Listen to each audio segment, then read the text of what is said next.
So, big win for the U.S. today. So, I don't know. Screw it. We'll get sued. Almost Agreement at gmail.com, Facebook, Twitter, YouTube, website, almostagreement.com. Check out what we got going on there.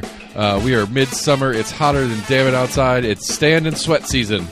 Stand in one place and then go inside and change shirts because you sweat through it. Almost Agreement at gmail.com, Facebook, Twitter, YouTube, website, almostagreement.com. Go to your favorite podcast provider, like, friend, share, follow us, text us to your friends, do what you can do to support the show. We're going to be talking about all sorts of fun stuff tonight. And, yeah, I mean, we got I don't know, for me, in a very, what's the word I'm thinking of here? Like, gleeful, bitter sort of way. We got some good breaking news this week, and it's really bad news, but I'm excited about it because I'm a pissy, hateful person. All right, so yeah, that's what's going to happen. We're going to talk some soccer illegally, and we're going to go from there. Almost Agreement at gmail.com. Thanks, everybody. Here we go.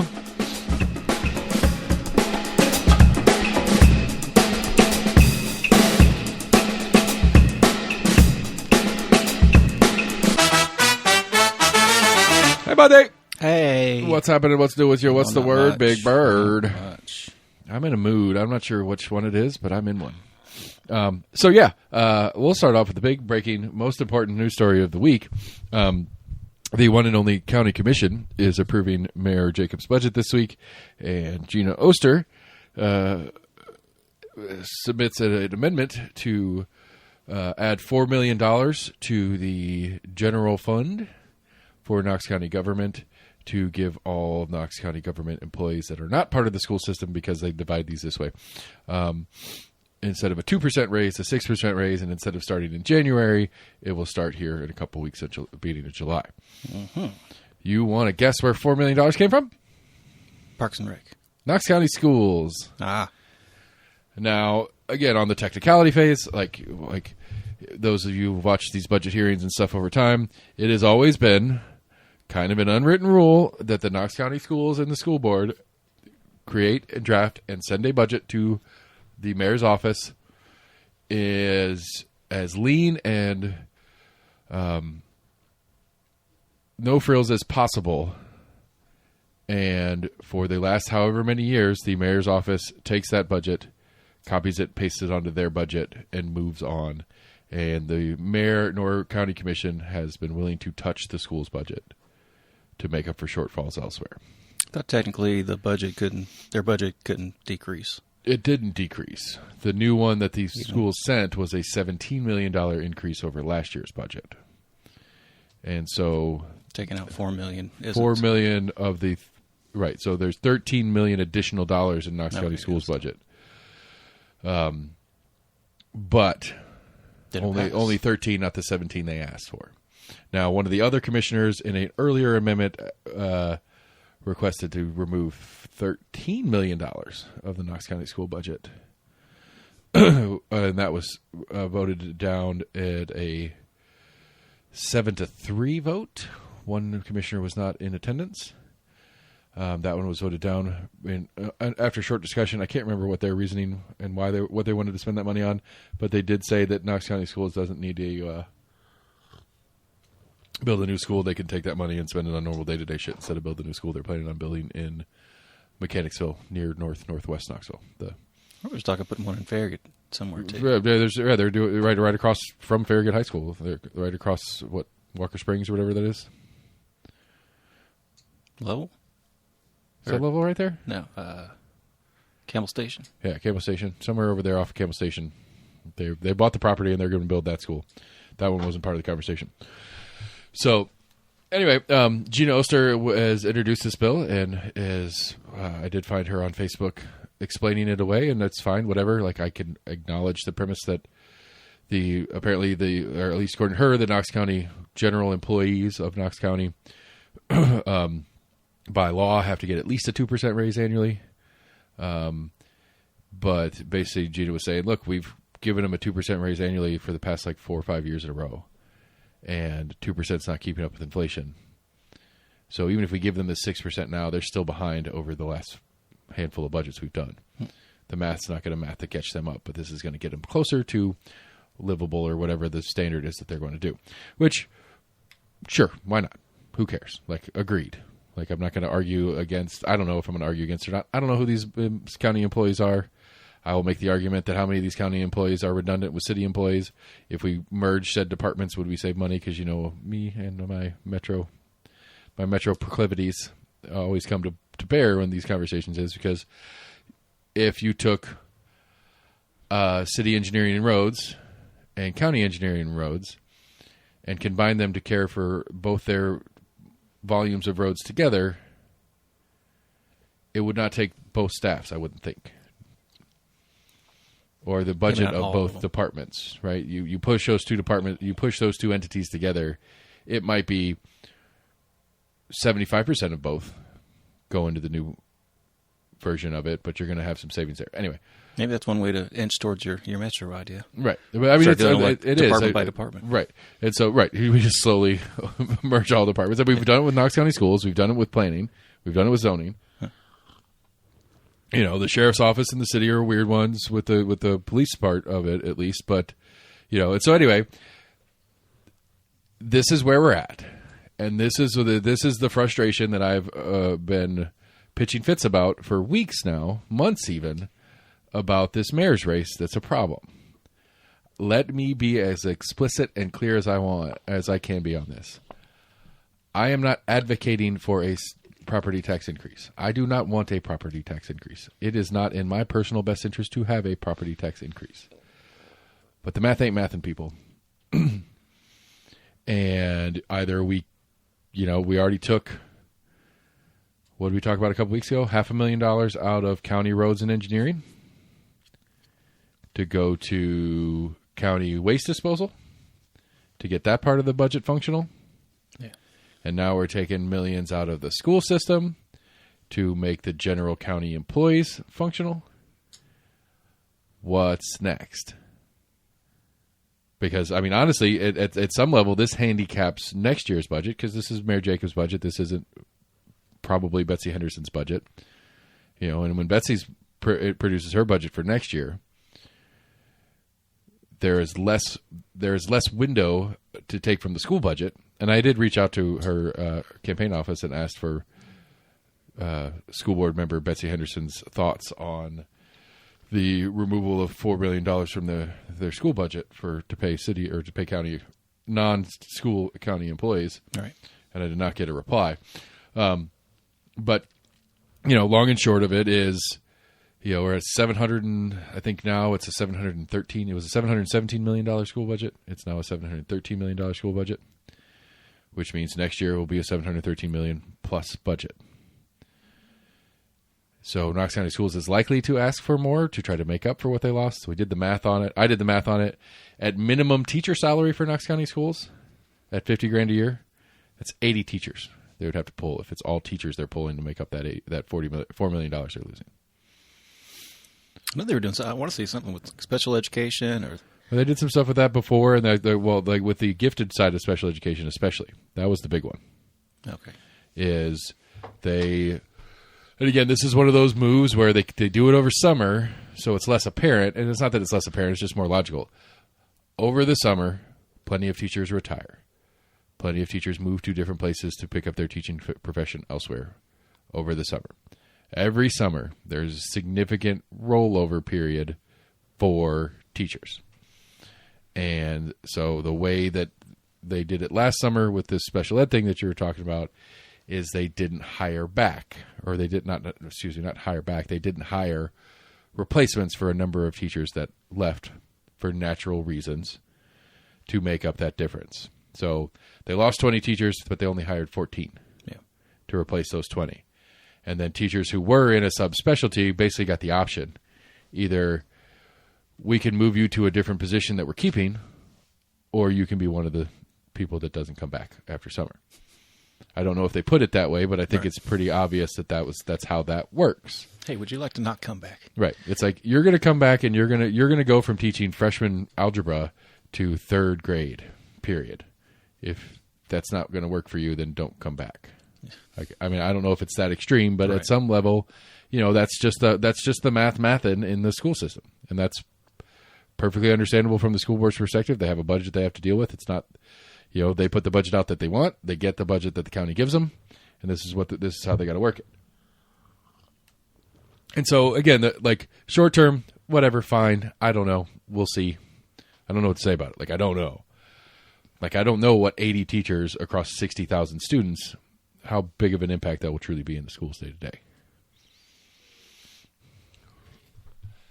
You know, like if you do the math, that would be one teacher for every 750 students that is not coming back. Yeah.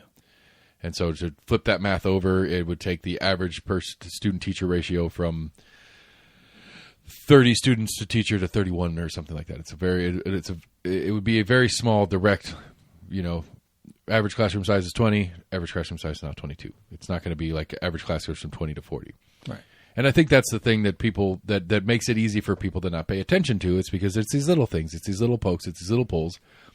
It's just that this year we got it right in front of us in the middle of an election cycle after a primary that says we're doing a little pull here and we're doing a little pull there. And they're two places that were huge on the campaign conversation. Well, I take that back. The schools wasn't a huge thing on the campaign conversation, but schools in general are one of those rhetorical things that everybody says they give a shit about. Make them better.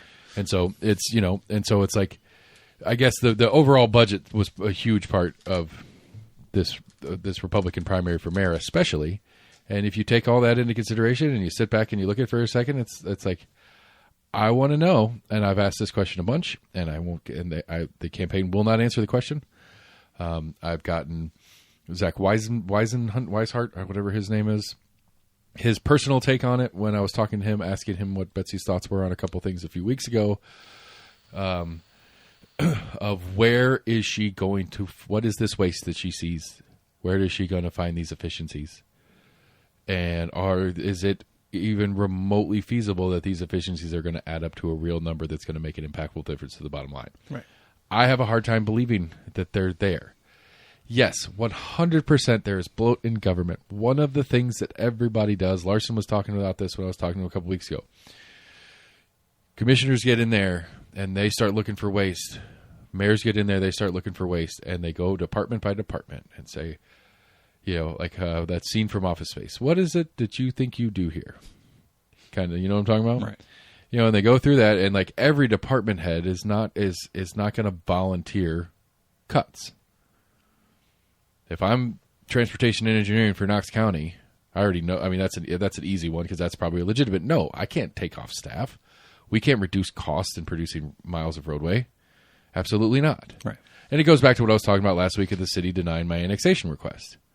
Of course, if you go to the fire chief and say, hey, we've got another house we need you guys to take care of, is that going to be a problem for you guys? Absolutely. We don't have budget for extra coverage. That's going to be their generic answer. Not because there's malice in it. It's like, you know, well, if you're going to, you know, fire not being a good example, but like, you know, if you're going to go into like public works or parks or something like that, they're their employees. They're their friends.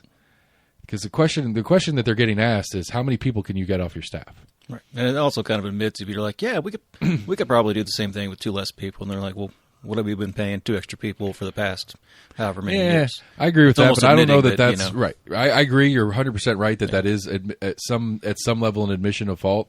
But not even that part. Like, even if you take that part out of the equation, it's just like, no, I don't want to fire any of my employees. Right. No, I don't want to, you know, no, I don't want to offer less programming and services of whatever it is my specific department does. We don't have enough money to do what we're trying to do. But then it's the question of the need and the mandate from you know, the ordinances or whatever gives them the authority to do the job that they're doing. And so, anyway, moral of the story is, you know, can Betsy find some of those? Sure. Are they going to add up to $4 million so that we can not steal money from Knox County schools? Probably not. Again, that's 80 people. That's 80 teachers. Now, I understand that, you know, roads and engineering average employee isn't a $50,000 employee like the teachers are. But, you know, if it's 80 teachers at $50,000 a teacher, it's even more the other way if you're thinking about it. You know, like if it's $30,000 employees instead of $50,000 teachers, that's 120 something employees at $30,000 to get that $4 million back. or that's, dozens of pieces of equipment that do a job that aren't getting maintained or aren't getting purchased or whatever. Right. And maybe we don't need them. I'm 100% on board with a hard audit of county assets. I think we do need to do a hard audit of county assets, a public audit of, hey, everybody, did you know that the county owns this and this and this and this and this? We go over it every winter. We have our one winter storm of the year, and everybody flips out that we don't have any more salt and snowplow trucks. Right. When if you're having a conversation about it, the other 362 days of the year that we aren't under an inch of snow, and say, hey, how would you feel if we had 50% more plows and salt on hand all the time? It seems like a lot of money to be sitting around for 1 or 2 days a year. Yeah. But when it's those 1 or 2 days, we're pissed off we don't have it. I think some of the trucks have other uses. I think most of the trucks plows right. off. Most of the trucks are already dumps, truck. Right? And it's an adapter that they put on the dumper to throw the salt, and it's a truck that they put the blade on the front, right? But it's an existing general use truck, whatever. Yes, absolutely. But my point is that it's all money. Yeah. Whether it's 10 kits to turn standard trucks into snowplows, or 50 kits.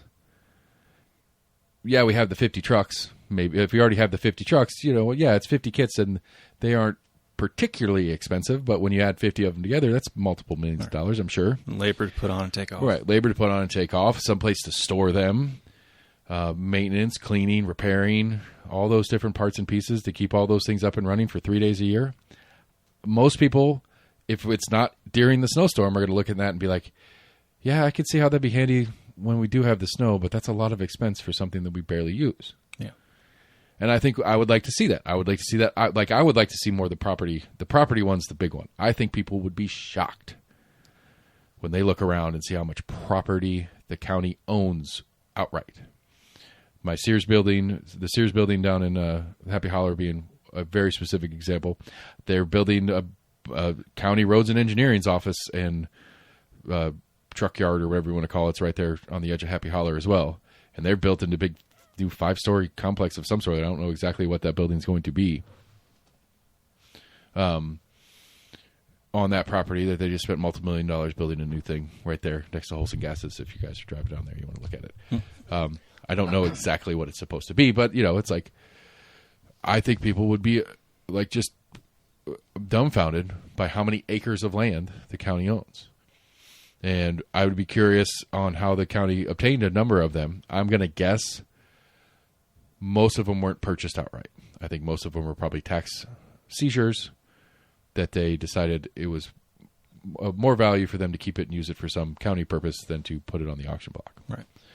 Which, again, like you don't have the front end cost of buying it, but it's still a piece of land that's not generating property tax, that's not generating any sort of commerce for sales tax. Right. And do we need that much land? It's not a bad idea if they know they have a use for it in the next few years or whatever. Again, I don't disagree with the method. It is a weird incentive thing, and you know how I feel about incentives. It does put a weird incentive in place for a property, for a trustee to be leaning harder on certain tax, because like there's a fun example in the city. It's an old cemetery off of, like if you go like Liberty Street, you go over the interstate on Liberty Street, you cross Middlebrook.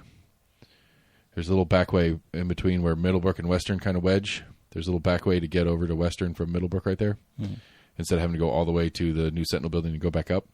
Back there on that little side road, there's an element. There's two old cemeteries in there. One's a white cemetery. One's literally that old of a cemetery that it's a black cemetery. Yeah.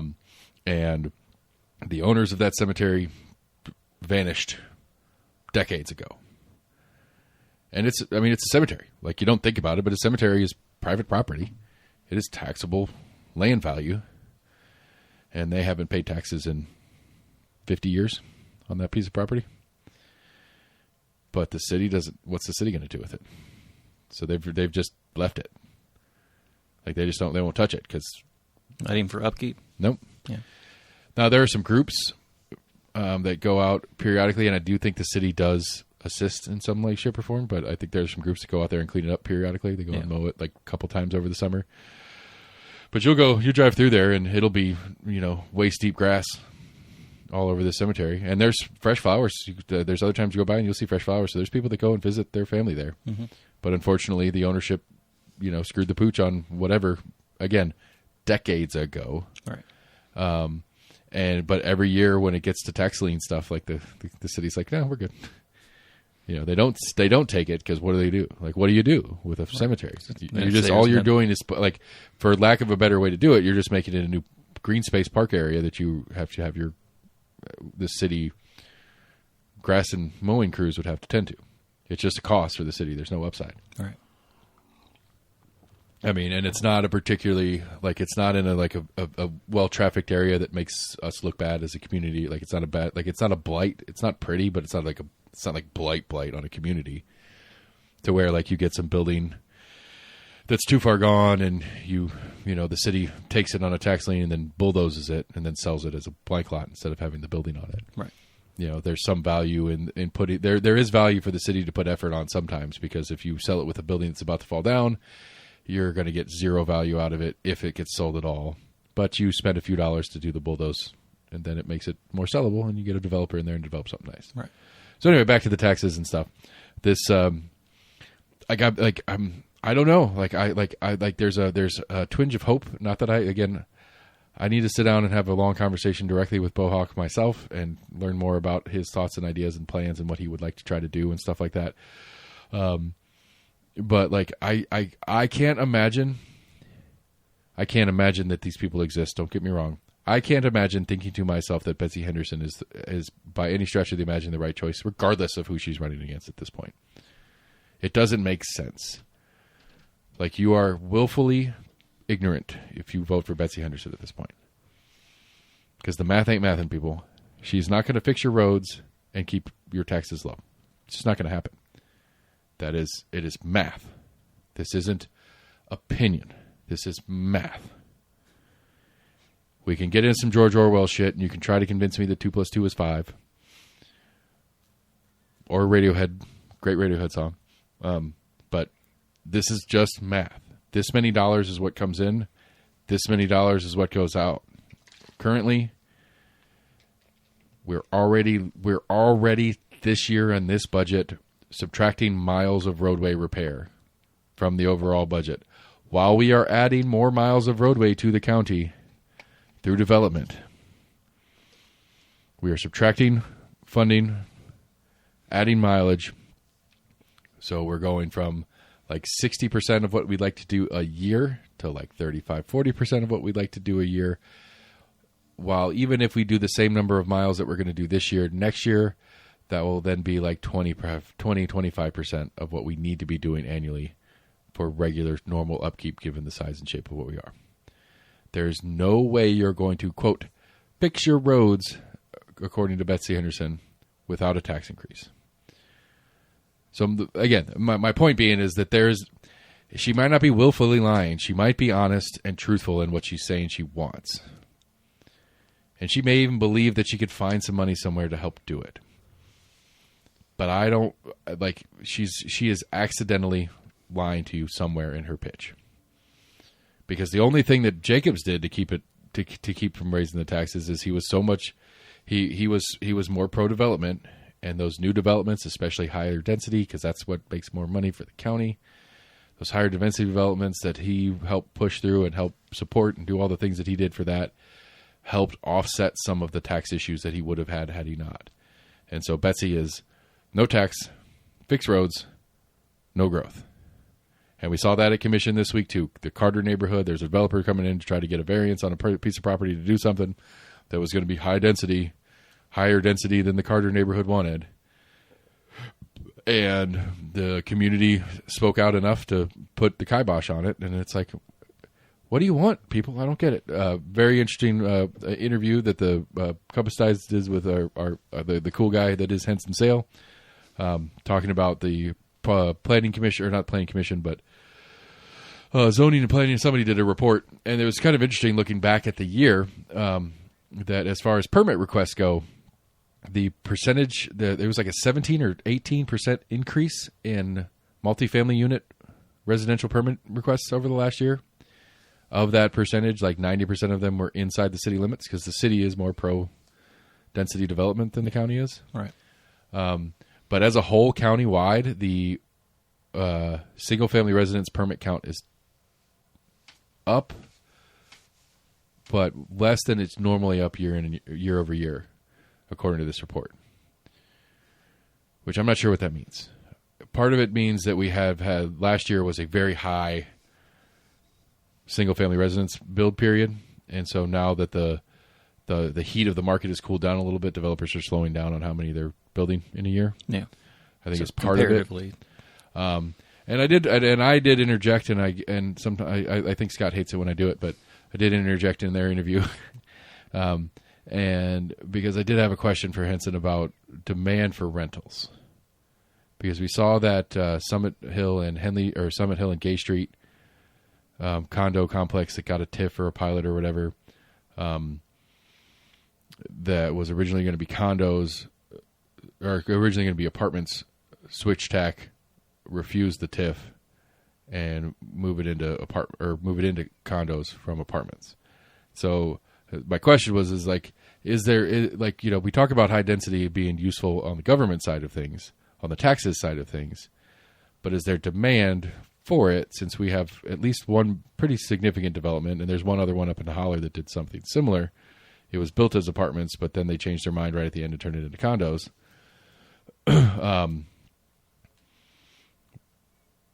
It seems like from those examples that the demand is, I will put up with the idea of living in an apartment building, but I'm going to own my fucking apartment.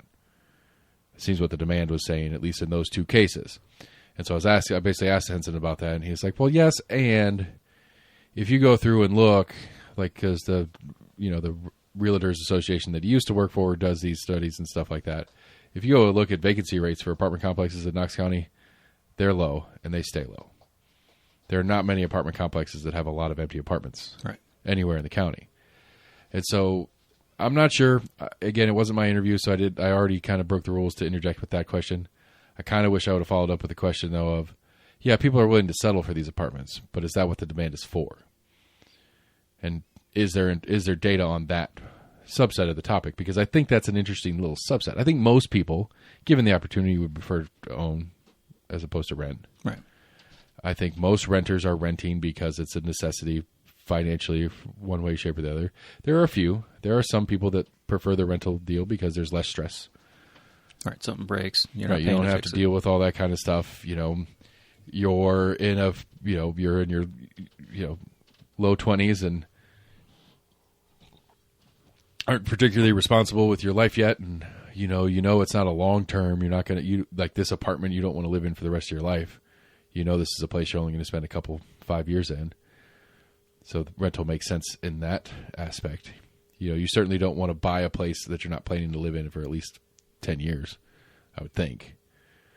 I mean, I guess you could, but one of the problems when you own a place is it's harder to get out when you want to go to a new place. So anyway, it was an interesting conversation about a lot of different parts and pieces of this, and I think it's interesting.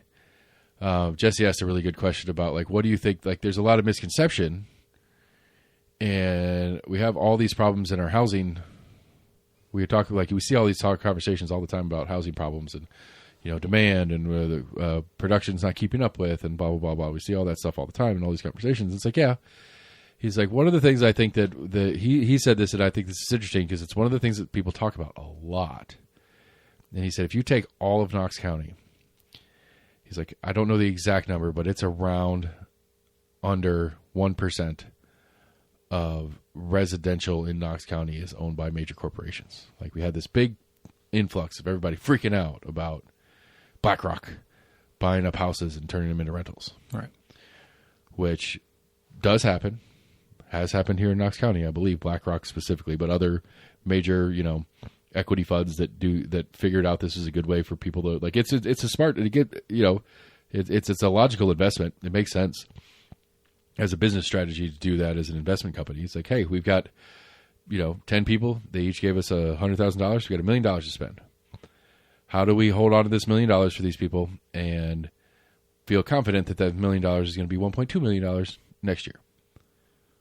Let's buy 3 houses for $300,000 a piece and rent them. Okay. That'll get us to in value, we'll have $1 million worth of housing plus rent a year, plus a year's worth of rent on all three houses. That's going to put us at that $1.2 million mark. Yeah. Totally makes sense. But it's not as prevalent, apparently, as we are led to believe in conversation. And so I thought that was an interesting little subset on it. And I didn't interrupt with this. They kind of touched on it for a second, but the other one I think is there is a misconception, full stop, about what the government has the power to do about it. We go back to you guys don't want growth? You really don't want growth? You really, really, really, really don't want growth? Got one thing I can do. Two things if we're feeling really ducky. And you're not going to like either one of them, so... Well, you might be okay with one, but you're certainly not going to like the second. You might be okay with us being like, you know what? There is only single-family residence on half acres in Knox County from now on. That will stop growth. Well, that won't stop growth, but that will slow growth, and it will turn it into sprawl, which most people don't like sprawl. Yeah. Because sprawl is harder on the infrastructure. And the other thing that's interesting that they talked about a lot that I never really thought about, it's like, there's not an exact number, but there's a number. There's a number of people that live within a circle, especially with bigger companies, before they'll put a location in. So like a Walmart. Like there's an equation that Walmart use. There's an equation that Dollar Generals use. That's why Dollar Generals is in weird spots for a reason. Every Dollar General you ever see, they're never on the main road with a bunch of other retail and stuff like that. They're always in these weird little corners. That's part of their business model. They go out and seek that out because they have an equation. This many residents, this type of residences, I'm pretty sure, at least in Knox County, to my knowledge, I'm trying to think about this now. Most of the Dollar Generals that I can think of off the top of my head are within a 1 mile radius of that Dollar General is a trailer park in Knox County. Huh. I'm not 100% that that's factually as part of their model, but I'm thinking of a couple off the top of my head that I know that's true. I'm sure it's not 100% of them, but I know that's true. But there's a math equation. There's and the other side of it too, just like the more generic side, the small business, local business side of it. The developer that's going to do a strip mall complex, like the guy that built, our Emory property. Those guys are looking at how many people live there and how many people they think are going to live there in the next period of time. What is the forecast for this region? And they're going out there and they're trying to get on the front end of, but it's like you have a 100,000 square foot multi-use commercial property. The person that is building that property to put out to rent for small local businesses and stuff like that, when they build that building, they are looking how many people can this service and how many people are within that within the distance that we think is logical for that place. And so you get these things like Farragut has this problem probably more than anybody because you get big retailers that people want. People state, we would like to see a blank near here. And it's like, well, that company doesn't put retail locations in unless the greater municipality is over 100 or over $1 million or over 500,000 or something like that. Yeah. Or they don't build locations that don't have 200,000 people within 20 miles or whatever. Like it shifts from business to business or from developer to developer on the commercial side, but it's math. It's like, and the best example that they brought up is you go the One River Walk, which is the old Baptist Hospital site. All right, so that's a big it's like a 600 unit apartment complex. Just the one that's between Hanley Street and Gay Street with Regal on one end. It's one giant apartment building. Hmm. Now, one of the things that people were requesting when this whole process got going and the developer was like, I got a plan for this. I need a TIF. I need these other things. And so the government was involved with their planning on it. And it's inside the downtown, redevelopment universal code thing. And there's all these different bits and bobs. And it has to have some level of aesthetic decency that is inside the code and all this kind of crap. Everybody's like, well, are we going to get some ground floor retail? Right. And the developer's like, no. And they're like, well, we don't want you to do this if you're not going to put ground floor retail. And they're like, if we put ground floor retail in there, we can't pay the bills. Because yes, we could build the retail down there, but we're not going to get tenants in there. They're going to pay a rent for commercial space that we're going to demand for the square footage that a restaurant or retail shop would want. Where I could make those, we could take that same amount of space and put another floor of apartments, however many apartments are on each level in that place. 20, 25 probably at least. Yeah. You know, maybe 50 apartments per level. If we take that ground level and make it 50 apartments, we will be able to rent those at the rate we want to, no problem. But take that same amount of square footage and the rate we will need to demand to even break even, let alone how much more it will cost to prep it for commercial, because it's different codes, different setups, different electrical, different all the different stuff you got to do for commercial space. You know, that you know, like your dollars per square foot in rent isn't going to be attainable for most small businesses to come in and put a place in there. And so everybody's flipping out. They get their approval, they get their TIF, they build their thing, and then a few years later, the one that's right across Sevier Avenue. So there's that bridge, because they kept that bridge up. So there was the parking garage that was for Baptist Hospital. And so it's the corner of Henley Street and Sevier, south side of Sevier Avenue. That new big apartment complex that's got a restaurant on the corner. That's got a small little bodega in the corner of its ground floor. Because the developer's looking at it going, he's like, I have 500 units in this building. I have a 250 unit building catty corner from this place. I have this many units plus the ones I'm about to add in this distance. I can support saying I'm going to put a ground floor restaurant area in, and I can charge this much rent for that ground floor restaurant. That's going to exceed that same amount of rent that I would charge if those were apartments in that same space. Because they know that. This is what these guys fucking do. And so they know those things. And so they're like, and so it's like, it's a perfect example in that,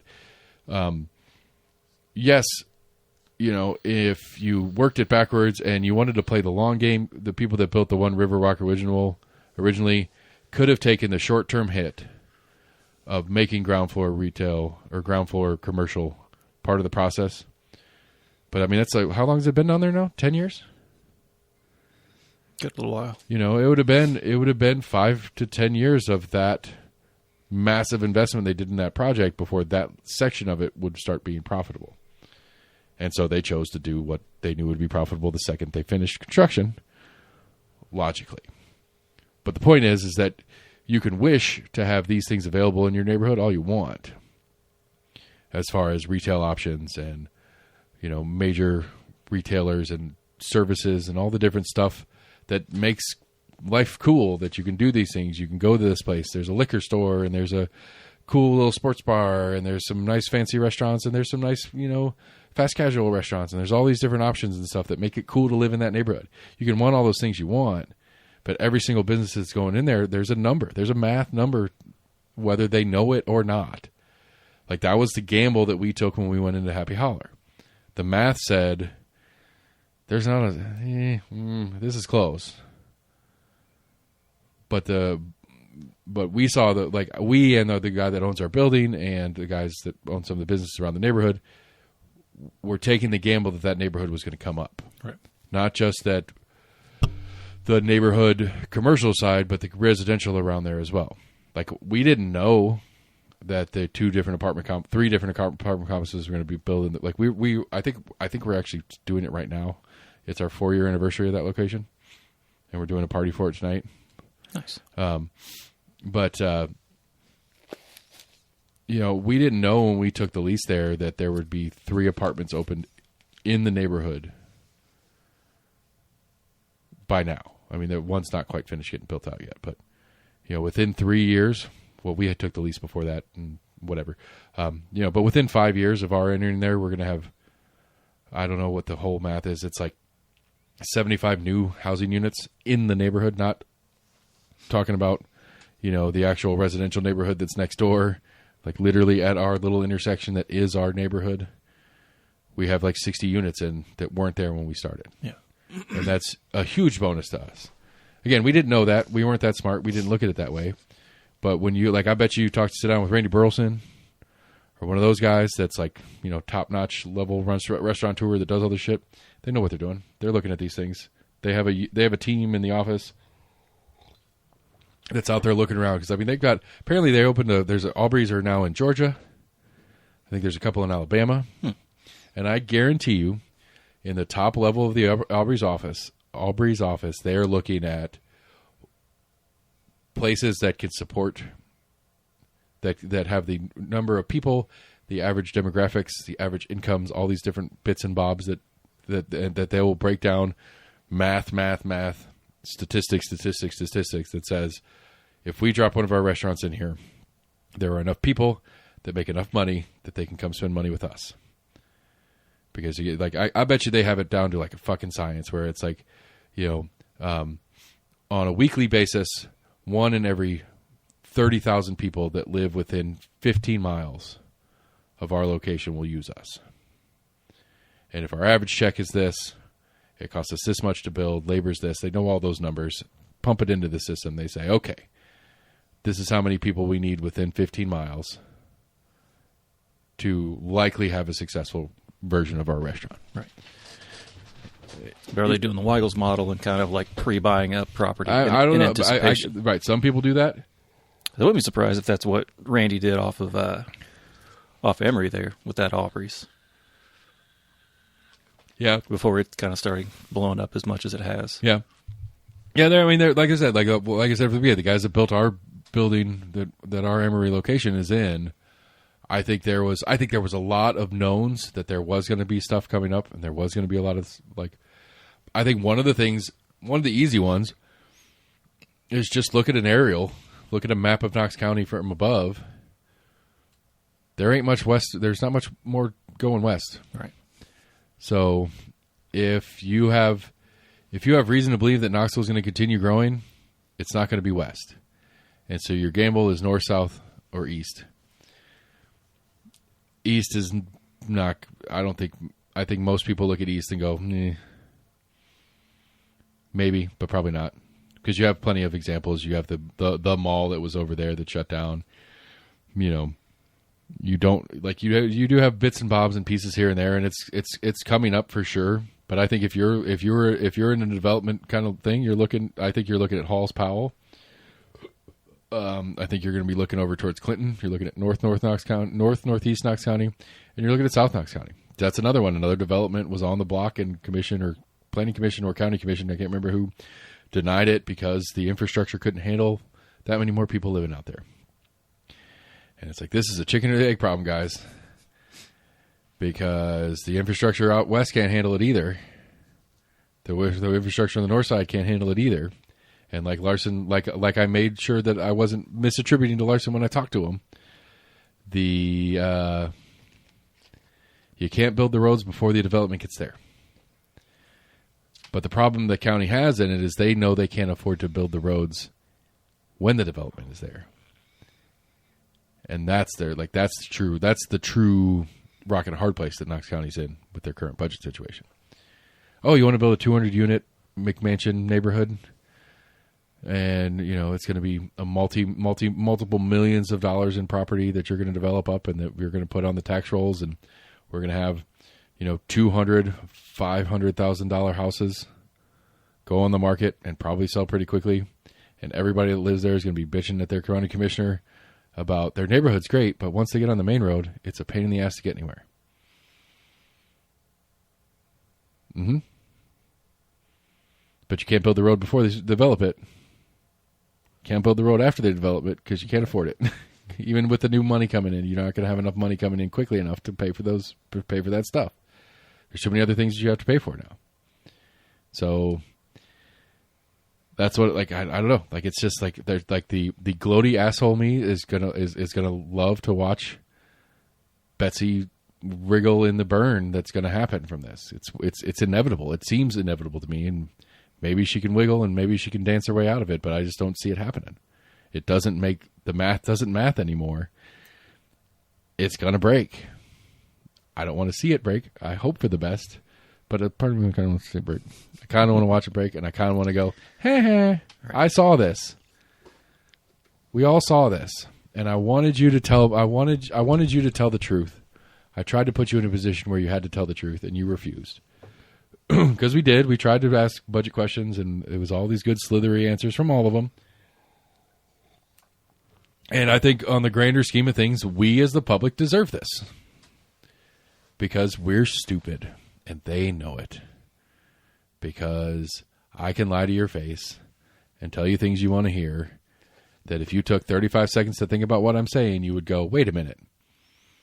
You're both going to not take more of my taxes, but spend more money on things that I want? I don't need to know where that money's coming from, right? No. Right. So that was the big news of the week to me, was that so we were 2 weeks in a row talking about county moving money around, taking from a campaign promise in the roads department, and then taking from the schools. Which I have a fun new alternative school idea. Not really. It's actually a non-alternative alternative school idea. Now, technically speaking, by the Constitution of the state of Tennessee, the county government is obliged to provide public schools. Okay. The county government can invest in private companies and nonprofits to do whatever private companies and nonprofits do. I don't think Knox County Schools could spin off into a private nonprofit org, and then the county could invest grants into this nonprofit org without still having an actual factual Knox County Schools in play. But my thought is, okay, Ryswick, fuck them. Fuck the whole thing. Fuck it all. Let's just have the count, like, you sit down with the county, work some, like, it'd have to be some inside super magic stuff that's going to be done.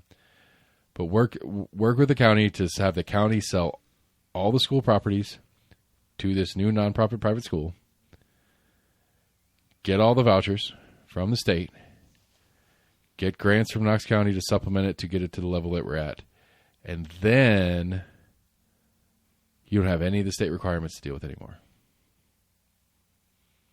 All the bullshit admin stuff that teachers and principals complain about constantly, TCAPs, all this state-mandated data collection, chasing kids down to figure out did that pass? I don't remember if that passed.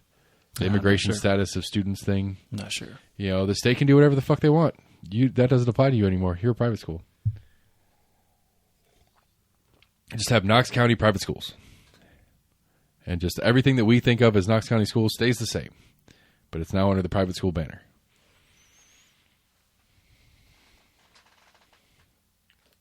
Maybe? I don't know. I mean, it would be massive. Like, the logistics of getting it off the ground are insane. But if you could do it, what do we got? 60,000? What did we say? Approximately 60,000 Knox County students. Let me get my calculator out. So I know from the budget hearing and stuff this week that the current Knox County school budget was like with the decrease about $713 million. There's about 60,000 students, and the state voucher is like $7,150.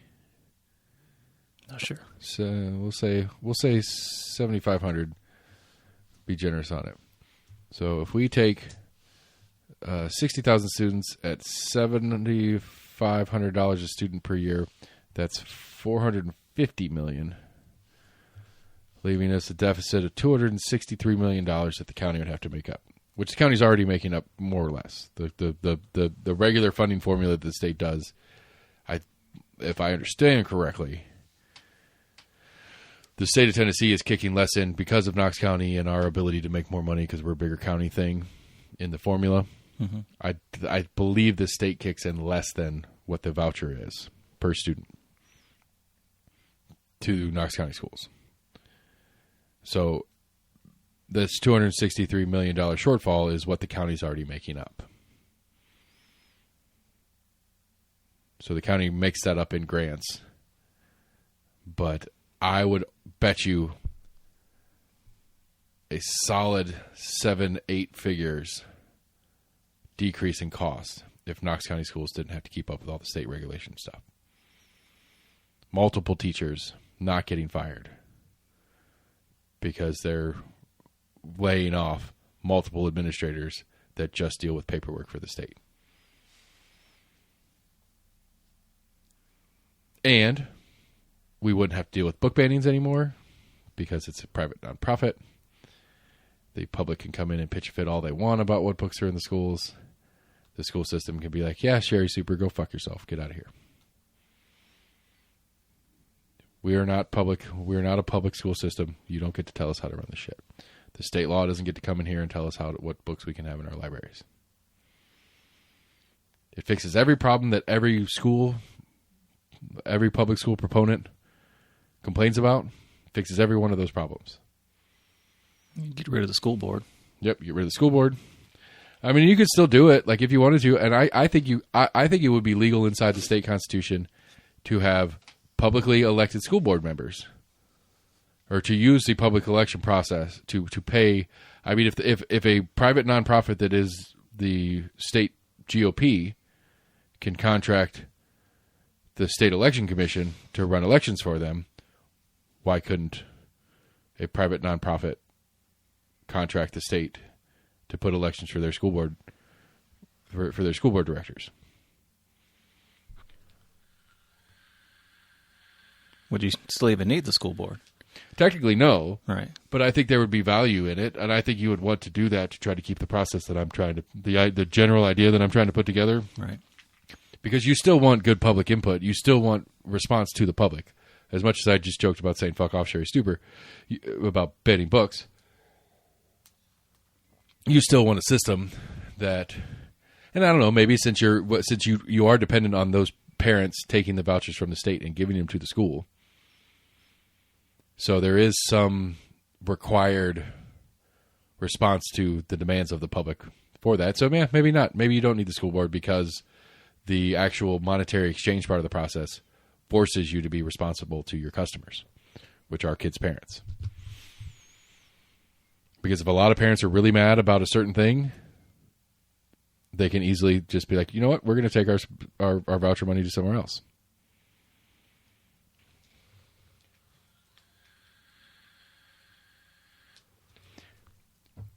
It's bold. Definitely bold. It's crazy. But it also, I mean, it points out it would point out failures of the system. I mean, the state couldn't do it. The state couldn't. I mean, it'd have to be a couple more years because the state couldn't afford it. I mean, the total, what now with the new edition, the total statewide is 45,000 students get vouchers. If we could pull this system off, that'd be 60,000 students requesting vouchers in Knox County. Right. So, like the current state format. Although the intent is, over time, I think the intent is to have no cap on number of vouchers given. That's what they're trying to build to. And so as the state is building to that, prep all this stuff and just be like, okay, you have 60-something thousand students. And maybe the state might love it. The state might be like, cool. Then we send $0 to Knox County for Knox County schools. Because there are no Knox County schools left. Even though the vouchers cost them more. So this would be a public nonprofit that would essentially be administering. I mean, yeah, it would be a private nonprofit. Private nonprofit. I know there's no such thing as a public nonprofit. I don't think. I mean, because usually when you say a public company, it's because they're publicly traded on a stock exchange. Right. And if you're a nonprofit, I don't think you could do that. Logically. Man, that U.S. game was legit. Did you watch the game this afternoon? I missed it. What's wrong with you? I'd been checking I told the family schedule almost every other day. I was like, listen, here's the schedule for Friday, everybody. I got podcasts in the morning, and then the men's game, the U.S. men's soccer World Cup match is at 1, which was actually at 3, but coverage started at 1, and that's the last thing I saw before I gave my announcement to the family. And then,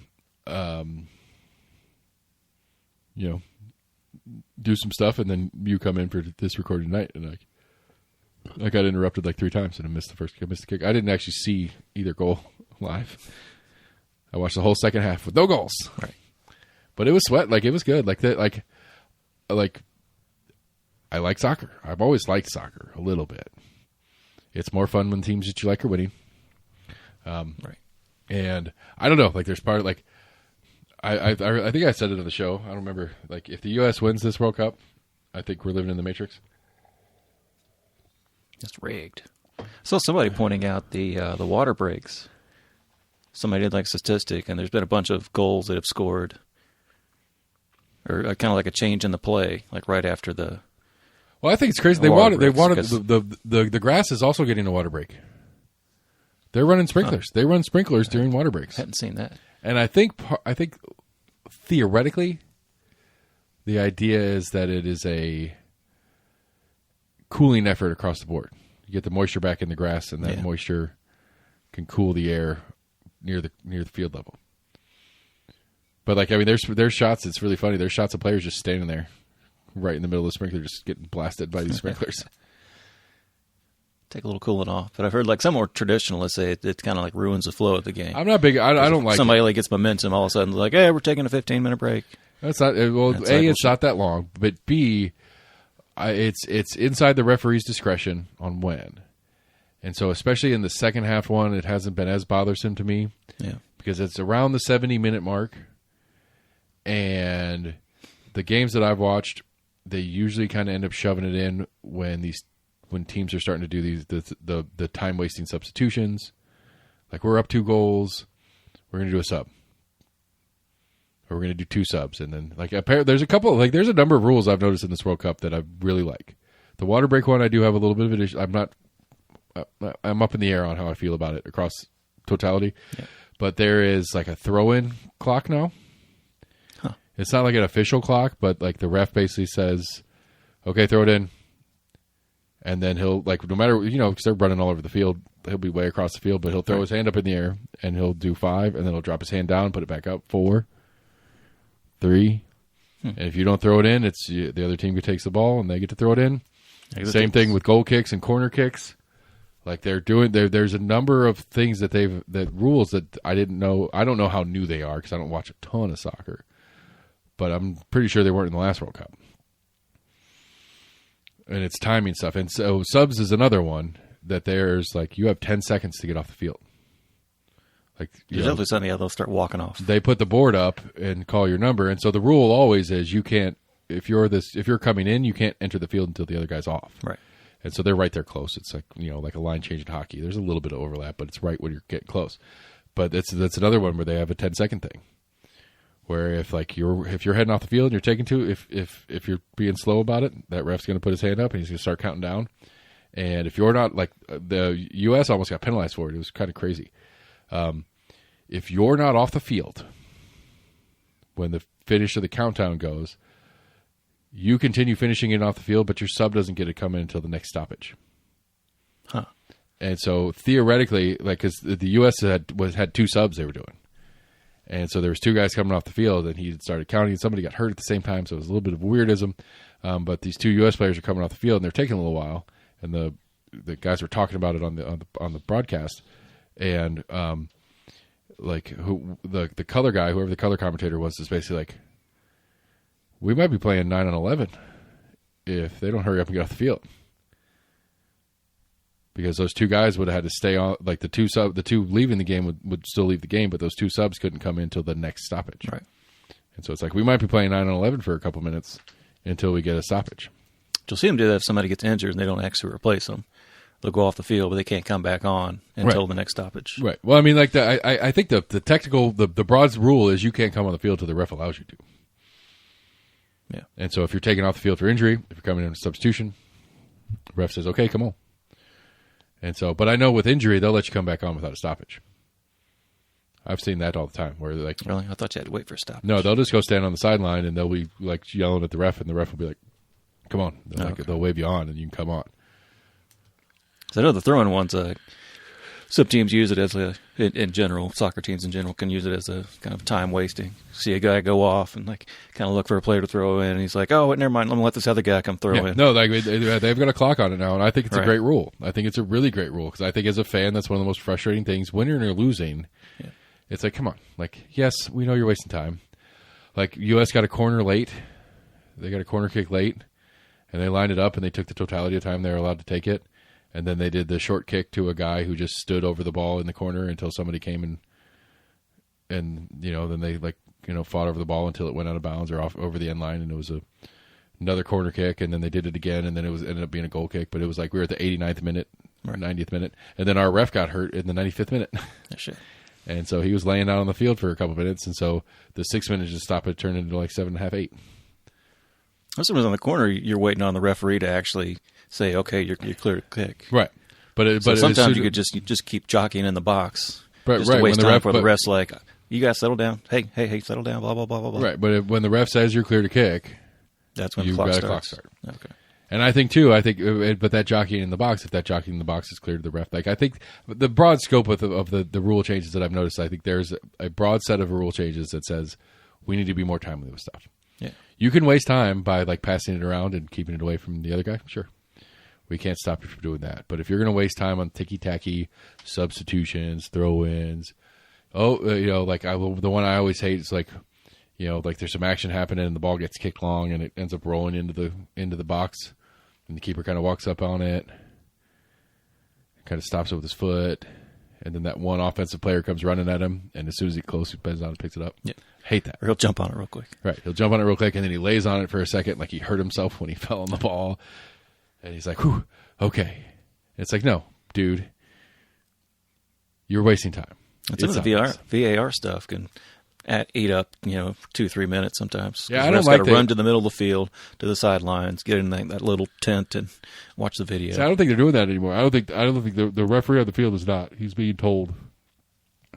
Whoever their video official is telling them, and they're calling it in certain instances. I think they'll do it for if it's a possible penalty kick. I think I've seen them go off. Yeah, and look at it.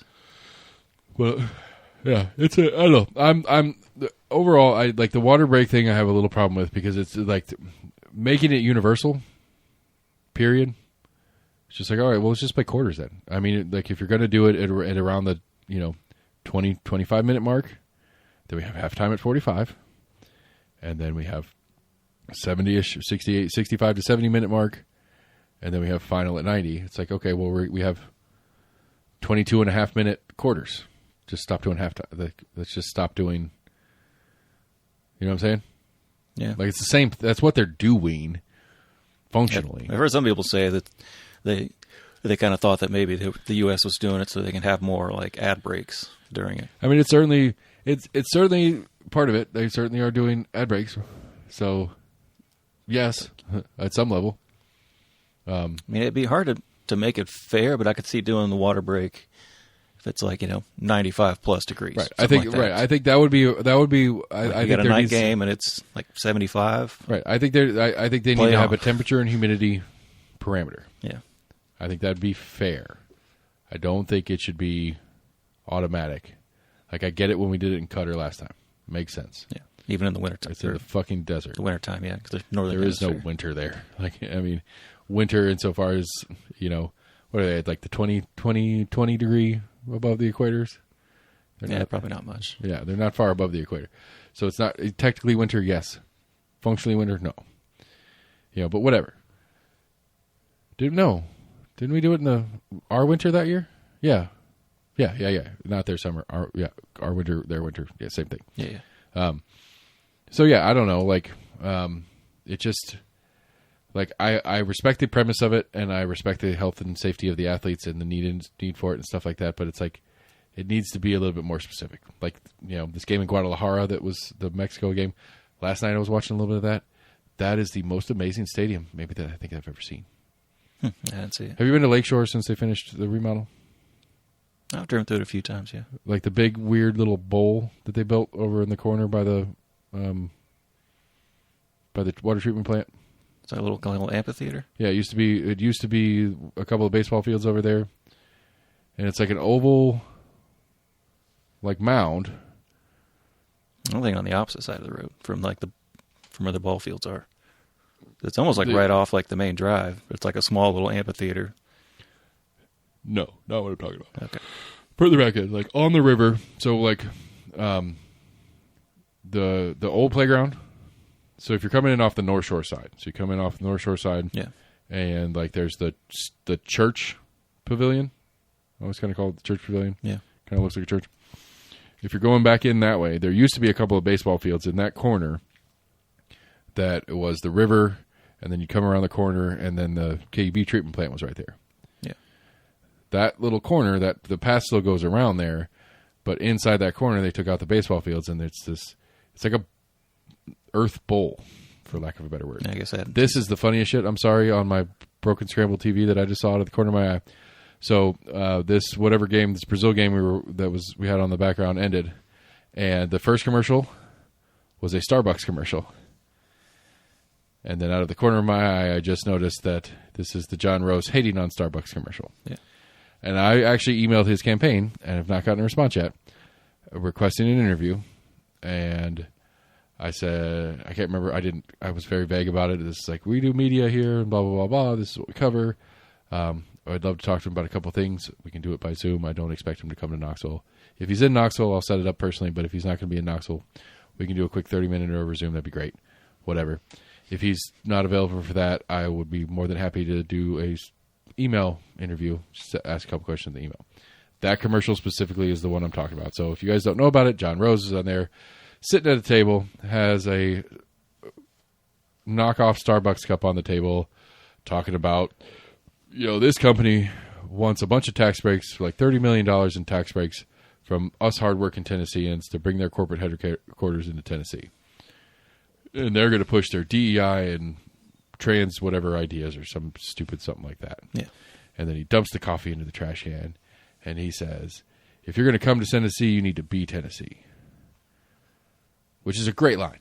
Great marketing line. Great campaign line. I love it for what it is, which is it's an attempt at a MAGA. Because MAGA was a great, like, if you want to talk about, like, the history of campaigns and campaign slogans and good campaigning, that one's killer. MAGA is a killer campaign slogan. It's simple. It's to the point. People understand it. And it sold well, obviously. And this is John Rose's attempt. If you're going to come to Tennessee, be Tennessee. Or something like that. Right. And so the only question I really want to ask, well, there's two questions I want to ask. It's like, how old was your wife the first time you slept with her? And what is a Tennessean to you? What do you mean when you say you need to be Tennessee? What is a proper Tennessean in your opinion? That's the question I will actually ask. I won't ask about having sex with his wife. Right. I'm curious. Like, I really do. I might. I don't know. If I get the opportunity, I don't know. I certainly shouldn't say this right now, because if they're going to even pretend to give me a chance to do an interview, they're probably going to listen to an episode or two. And the episode I do immediately after asking for the interview probably shouldn't be the one where I talk shit about them. But here we are anyway. I understand that I'm probably not going to get this interview, so who gives a shit? But if I could figure out how to ask the question, I would be curious. Like, when did you meet her? How old were you when you met her? How old was she? When did your relationship actually start? There's already been stories that covered that. I know, but like, I would just want to hear it out of your mouth one time. Right. Make sure people didn't forget. And how often does your wife lie for you? Because that's the other one. I told you about that, right? Didi was talking about, she watched a couple commercials. He has been spending. Marsha is starting to spend now too. Yeah. So Marsha's starting to take this campaign seriously recently, because I've seen a couple of Marsha ads, and they are all Trump. Yeah, I've seen that one. It is the she's a fighter. The entire, every word spoken in the ad is Trump speaking. Right. Anywes, but he's been spending. I think he mentions it in almost all of his ads too. Yeah, he's I'm a businessman just like Trump. Right. He has worked very hard to put the feel out that he is like Trump, and that he may have a Trump endorsement, even though he doesn't. I think she legitimately does have the Trump endorsement. I don't know if he's actually come out officially and said it. No, I was telling you about that. He came out and said he was not going to endorse either one. Gotcha. Okay. Because they've both done great things for him, I think was right. Kind of the. But they're both playing that game or whatever. Yeah, tough like Trump. That's another one of the John Rose ones. Tough like Trump. Yeah. CEO like Trump. I run businesses like Trump. That's been his thing See the one with him and his wife kind of walking down it's probably on their property or whatever. It's like walking down like a dirt road with their kids. Yeah. That's when I'm like, he and his wife are like the same height. I mean, either she's tall or he's short. No. Well, that's the one that I'm talking about that my wife noticed. That's it's one of those things that when you want to interrupt, when you want to correct somebody, there are physical things that your body can't help but do because all you're doing is mentally telling yourself not to, like if we're talking about something and I know you're lying, but for whatever reason, the moment says don't interrupt, there are a number of little like facial features and body movements that people do as they kind of nervous tick to stop themselves. Here we go, Marsha on now. To do this. Read into that because I'm sure there was probably like 20 takes right. that they were and right. You mentioned that last time I said it too, and it's like it could be she was just pissed off because she was still doing these stupid doing this ad read over and over and over again. But don't know. But the Marsha Blackburn is an incredible person. It's great for Tennessee. Anyway, point is, I asked. I put the request in. We'll see what happens. I'll do one for Marsha at some point too. I don't know if I could do. I don't know. Like John Rose, I feel like I could have a little bit of a conversation with before I lose my mind on him. I don't think I could go more than a couple minutes. I think it'd be one of the worst. It'd be the worst interview I ever do if I got Marsha Blackburn. Not that I'm going to yell and scream at her. I don't know what I'm going to. I don't. What would I bother asking her? It's like, why do you want to be governor? Why are you giving up a Senate seat to be governor? Yeah. Okay. I'll be with my family. What do we go like? What can you do to help the Tennessee be better? Why do you think those things are going to make Tennessee better? Like I don't know. Like I'm not fast. Like I don't think fast in the sense that she's going to say something like, but what about it? Or okay, you say that, but this. I don't have all these. Like that's just not how my brain works. And honestly, like I don't care. I'd rather her hang herself than me hang her. You know what I'm saying? Yeah. And I'm just not good at that style. Like again, it's not in a trap way. I'm never going to ask trap questions. Well, maybe if I had John Rose on, I would probably sneak a weird trap. I'd probably figure out how to word that question to make it a no good answer question about his wife, because everybody already knows the truth on it, and it's just like, you know, I don't know. Did you? I think I already figured it out. When you met your wife and decided that she was going to be your wife when she was well underage, was it on Epstein Island? I'm saying, answer the question. There's no answer to that question that isn't self-incriminating in some way, shape, or form. Right. No. Well, then you acknowledge that you met your wife and intended to marry her when she was underage. I mean, you can't say yes to it, but you know, it's just like I don't know. That's the best trap question I can think of off the top of my head. But it's a trap question. Yes or no? Which I hate those questions. Like I hate those questions. All right, I'm gonna turn this off because I keep looking at it and it keeps breaking up and football is over. Freaking me out, man. So what else? I don't know. We've been a good. We spent a good. I don't know. The development thing. I mean, going back to the point, the development thing is the thing. It's the end of the day. This development issue is the issue of Knox County. Like it's the issue for the future. It's the issue that matters. Are we going to develop? How do we want to grow? How do we want to grow? How do we want to manage growth? Not nothing else. Nothing else matters. And how are we going to maximize growth potential for the rest of us? What did I want to do? I wanted to do this button. I can close this thing because I don't need to do math. Do I need to do more math in this episode? I'd prefer you didn't. I mean, I used the calculator. Yeah. It's good math. I did It's accurate. True. I did accurate math. You could check my work. Nope, that was the totality of major local news issues this week. It was a development heavy week.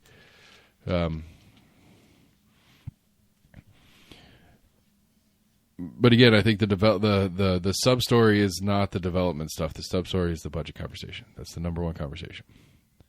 I'm a little disappointed that I didn't get any answer from the Henderson campaign. Right.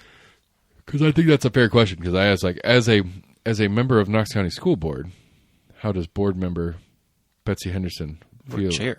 Right. How do they feel about getting $4 million of their budget knocked off to pay other county employees? I mean, that's I don't care. I'm on my way out. Maybe, but think about it. Like, I mean, think about it this way. I mean, it's literally the Knox County Schools is going to have to not hire 80 to 100 employees so that hundreds of employees that work for Knox County can get a raise. Because as far as I understand on the Knox County Schools budget, in capital expenses, there ain't no room to move. The stuff they have to have, paying KUB, paying bus drivers. Well, paying bus drivers is it's a subset of problem. But the actual property and property maintenance and all those things that they pay for, KUB bills, all that kind of stuff, Right. that ain't going nowhere. The only flex they have in their budget is payroll. And from all accounts, it is pretty slim as it sits. So the only way they're going to make this $4 million back is laying people off. It's the only logical answer. I remember when we were in school, I'd like to think it was true, but I remember them saying, like, when it was getting close to winter, like late fall, they're like, basically, like, once they turned the heat on, they couldn't turn it back off. There was no kind of switching back between, like, heat and AC. I don't know. Now, I can see for, like, a large facility like that, maybe it's... I mean, it's like if you have like a boiler or something, and it's like once the boiler's turned on, you need to keep the water in the... Maybe something like that, You need to keep the water in the system at a certain number of degrees. Maybe. I don't think air conditioning cares, but I don't know. But again, I mean, that's the other thing too that I don't like, and I've made an idiot of myself 1,000 times on the show. I don't understand inflation. I don't get it. It doesn't make sense to me. I understand why energy costs are going up because that's a non-inflationary issue right now. Because I don't know, we may not be at war anymore. I'm not sure. I'm confused. We have a memorandum of understanding. That's a step forward. Whatever. I don't give a shit. Right. Honestly, With like a 60-day trial run. if I'm the new Ayatollah or whatever the head of Iran is, I'm building a nuke the second the U.S. goes away. Yeah, I want to say there was at least like 10 or 15 kind of incidents while we were under a quote-unquote ceasefire. Well, I mean, right. But how many of them were directly U.S. involved? Right. I want to say the day after it was signed Friday, I guess, at Versailles. I want to say like a day after Israel bombed Lebanon again. Yeah. I think today they've agreed to a ceasefire to at least try to keep this deal going.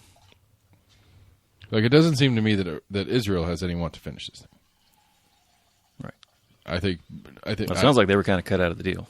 They were a part of the deal, but they were like, we never said that we were going to stop fighting. Right. And the question is, does Trump and the U.S. have the fucking nuts to say, okay, keep fighting, we're out of here? That's the question. Like, that is the only question in play here. Yeah, I don't know. Can Iran keep this war going? Or, I'm sorry, can Israel keep this war going with us in it? Yes. Can they without us? No. It's been a weird turnaround. But I'm saying, like, it again, this is one of those that always has confused me. Sorry, I sidetracked. One of the reasons KUB expenses is going up for Knox County Schools is because we're having an energy crisis because we decided to unopen the Strait of Hormuz and then get excited about the potential of reopening it as a peace accord. That's my favorite thing. Congratulations, you got what you had before you started. Yeah. Good job. Maybe a little less. But again, those costs are going up. Like, not like that's, like if you want to take a $700 million budget and add $17 million to it, how many million dollars? We don't do much with oil in this area. It's coal and hydro. Yeah, but it's still the cost of energy is the cost of energy. It is all affected by the other costs. It's world market action. Yeah. I mean, and you got, TVA. I guess we do have an interim director of TVA that's only making that $500,000 figure that Trump demanded. But that ain't going to last. Look, I mean, then you get into the data center thing. That's been a fun new development. We've got some local hoopla here and there. Apparently, there's county some pushback. Apparently, County Commission American Canyon City American Canyon came out trying to and wrote a letter stating that we need to figure out a plan, Right. and some rules to put in place before we get any data centers here. Apparently, we have a handful of data centers here already. Yeah. And Bitcoin mining facilities. And it's like, again, we've talked about this a couple times now. Like, I don't understand the water part. Like, it steams off that much water. I think so. It's a lot of steaming off water. That shit's really hot. Yeah, but that's a lot of steaming. Like 80%, that's a ton of water. I mean, I'll bet you like Dollywood. I don't know if they're just kind of like dumping out that hot water and there's not really a way to recycle it / cool it. So they need constantly fresh, cool water. I don't know if that's part of it. We're dumping it out where? Into the river? I don't know if it goes back into a waste treatment facility. That's what I'm saying. It's coming back into the supply line system somewhere. If it's not, like, the only way it's not coming back into the supply line is if it's getting steamed off into and going up into the atmosphere, and then getting rained on Asheville or further. I don't know. But that should mean, like, there's some weird, like, I don't know. I need an environmental scientist on this one, because that should mean that, like, the giant XAI data center in Memphis should increase our average rainfall in Knoxville. If they're steaming off that much water, it's going to get picked up, put in the clouds, and come hit the mountains over here by us and rain. Not 1-to-1 by any stretch of the imagination, but some percentage. Right. And that's water that was flowing through the Mississippi, I assume. I think that was like natural gas powered. Well, they're a bunch on trailers because they don't count as proper pollutants because they're generators. Yeah. And so, which is a whole big thing because that was apparently expressly written into the deal that they could not do that. Well, I think this was one he built and got started before any kind of like approval for it to even be a thing. I mean, still to this day, I'm not sure if it's technically approved to be an existing data center. Well, he's like, what's the fine? Okay, here you go. Right. Well, you have a very neutered local government fighting it against a powerful businessman and a state government that's supporting it. Right.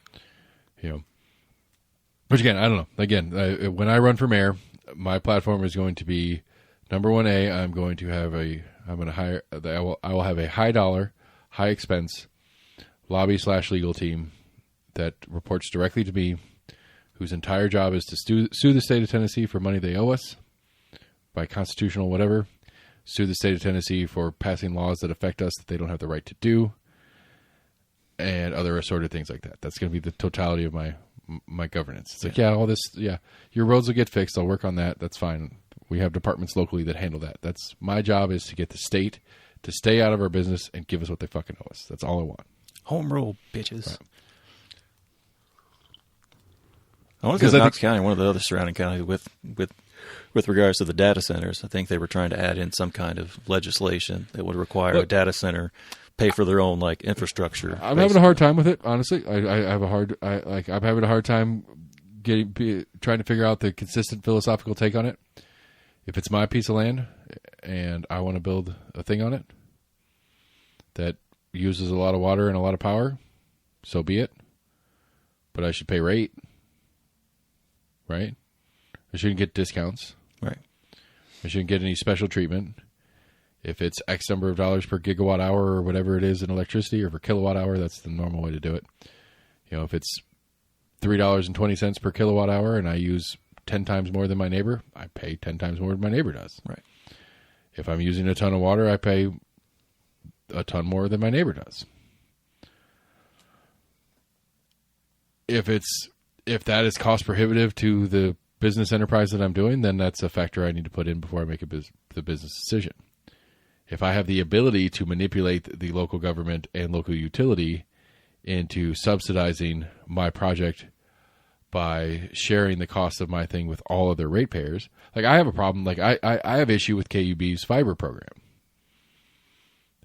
Now it's kind of it's big enough now that it's on its standalone state, but on the I have paid personally. You have paid personally. Your parents have paid personally. Anybody who's in the KUB electric set paid a rate increase that went into the investment of the KUB fiber program. Right. And I didn't get KUB fiber for free. I could get it, but I have to pay for it. And it's a couple bucks cheaper apparently than what I'm currently paying for my AT&T fiber. But that's what it is. Like, I think it's a problem for me that a utility is charging me for my utility use so that it can provide a non-utility service to an area. That seems weird to me. Now, KUB is a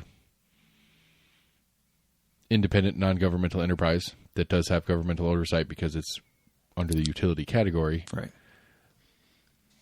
I don't know how they should have paid for that, but it doesn't seem right to me that as a electric user, I had to pay for fiber build-out. And my benefit for paying for fiber build-out would be to get fiber for maybe a little bit cheaper than I'm currently getting it from a third party. Not to mention that their fiber build-out was cheaper than AT&T's fiber build-out because they own the poles. Sure. And they can do fiber build-out while they're doing other installation of other things that they do on the same poles or on the same groundworks or whatever it is. They have a discounted way to do it. They have KUB as I don't know how it works exactly, but at least KUB as a utility provider gets easement access easier than, I'm assuming, easier than an AT&T or anybody else would. Because AT&T has to go through KUB to get access to their poles. Can we touch your poles? Yeah. Which on that story, KUB fucked me separately, and maybe that's why I'm bitter with KUB right now. Because they lied to me, like flat lied to my face, and told me they wouldn't give me electricity in my new building until I got a final inspection. To which I called the electrical inspector out because I was ready for final, and he says, "I can't do final inspection until you have power on."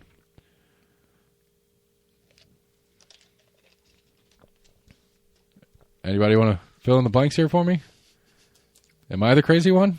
No. Because in the state electrical, because state of Tennessee does electrical inspections, not Knox County, not City of Knoxville. So when you go through their little portal to get all your inspections and stuff, you select you fill your cart with the inspections that you need. And so I did a consult inspection, I did a rough-in inspection, I did a service release inspection, I did a HVAC final inspection, and a final inspection. So I put all those in my cart, checked out, right? And so once you pay for your inspection, or once you pay for your permit request inspections, you then request your inspections. And so I turn around after I paid for it, I immediately get my consult inspection.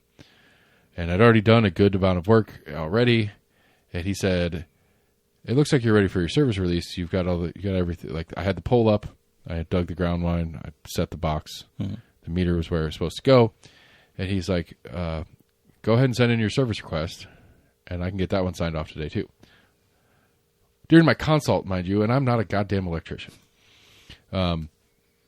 And so I send in, I go ahead and request my service permit, and it goes across his desk, and he says, "I already checked it," signs off on it, puts the sticker on the box. I call KUB and said, "Hey, inspection came out. I'm ready for my meter." And he says, first, I think the first response was, "Once we get the information from the state, we'll get you taken care of." Okay, cool. A couple days go by. I already got my email from the electrical inspector that says, here's all your permit. Here's your past rough-in whatever permits that we did. All right. So cool, thanks. And so I text my KUB contact and I say, "Hey man, do you want me to email you some of this stuff? Because I'm pretty sure I'm ready for my meter to go in." And he's like, "Have you had final inspection?" I was like, "No." He's like, "We're not putting your meter on until you get final inspection." So I said, "Okay, whatever." I assumed that was right. And so we're sitting in this May heat in a house with no electricity. Air conditioners are built. The air conditioning units are installed, plugged in, ready to go. With no power. Can you rent a generator that would power it to show that? Yes, but I'm sweating my ass off. Right. Working in this house. Yeah. For about a month. Or over a month, actually. With all the different work we were doing. You know, and the air conditioners, the AC part, the HVAC wasn't ready to go for the entirety of that time period because whatever. But outlets installed, I could be plugging fans in. I could plug a portable air conditioner in or something if I had power in that place. Right. And, you know, doing all this different work in all these different places, wiring all this doing stuff, doing all this kind of shit. And so I'm like, okay, I'm ready, calling it. And so by the time I get to where I'm ready for final inspection, there's a 45-day expiration on your service release permit. I've exceeded that 45-day permit. I'm struggling in the little portal thing. I end up calling the help desk. They help me get through there. It's like, hey, we're looking at this. It says you passed your service release, but that was over 45 days ago. Do you have your meter on yet? I was like, no. KEB said they wouldn't put it on until it was final. And they said, okay, well, if you're calling for final and you don't, and your service release is expired, they're going to have to fail your final, and then you have to go through the re-inspection process, and it's a pain in the butt. I was like, okay. So I put another service release in my cart and pay for that, and then request the inspections. Then the inspector comes out. Super cool dude. He's like, hey, man, everything good? I said, yeah. He's like, cool. So he's like, let me run out to my truck. Let me get my little, my tester. Literally this little thing here. Right. His version, his personal version of that. And I was like, cool. And so he comes in the house and he plugs into the wall. He's like, breakers turned on? I was like, I don't know. He's like, what do you mean? He's like, you have power yet? I was like, no. He's like, I can't do final without a power. I was like, well, they said they can't give me power until you do final. And so he's like, okay, you put your service release in. I was like, yeah, again. He's like, it's still good, obviously.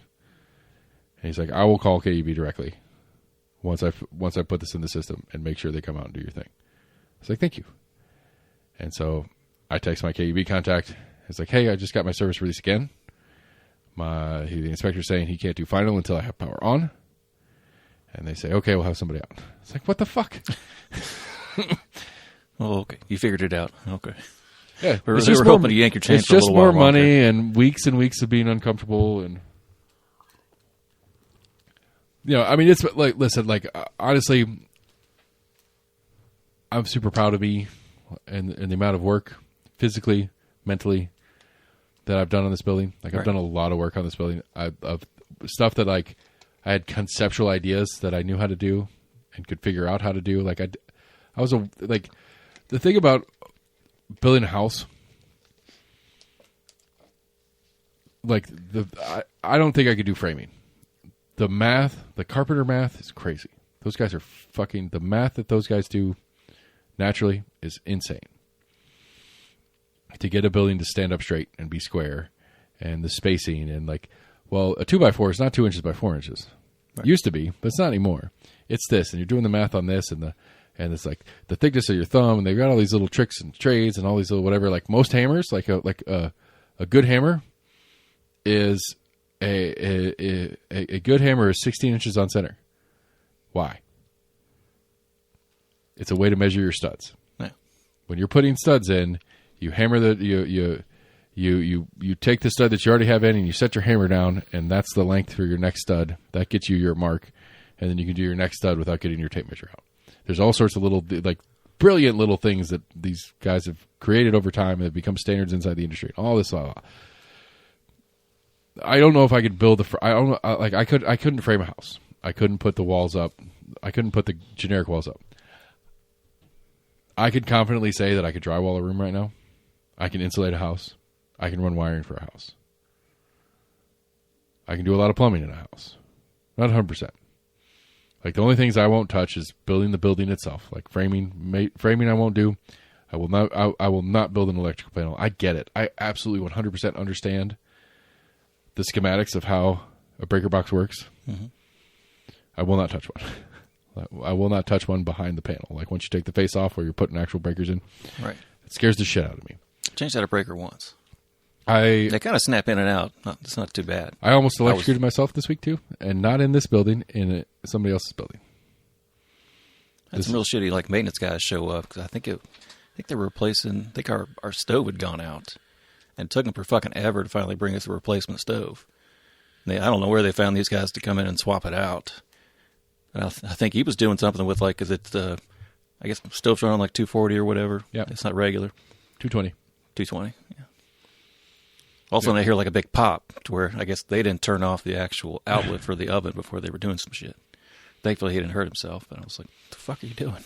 Yeah, so that's like the first rule of right, you make turn sure your first. shit's off. So at the West store, so the other thing that the government bullshit and bureaucracy and paperwork, I've complained about this.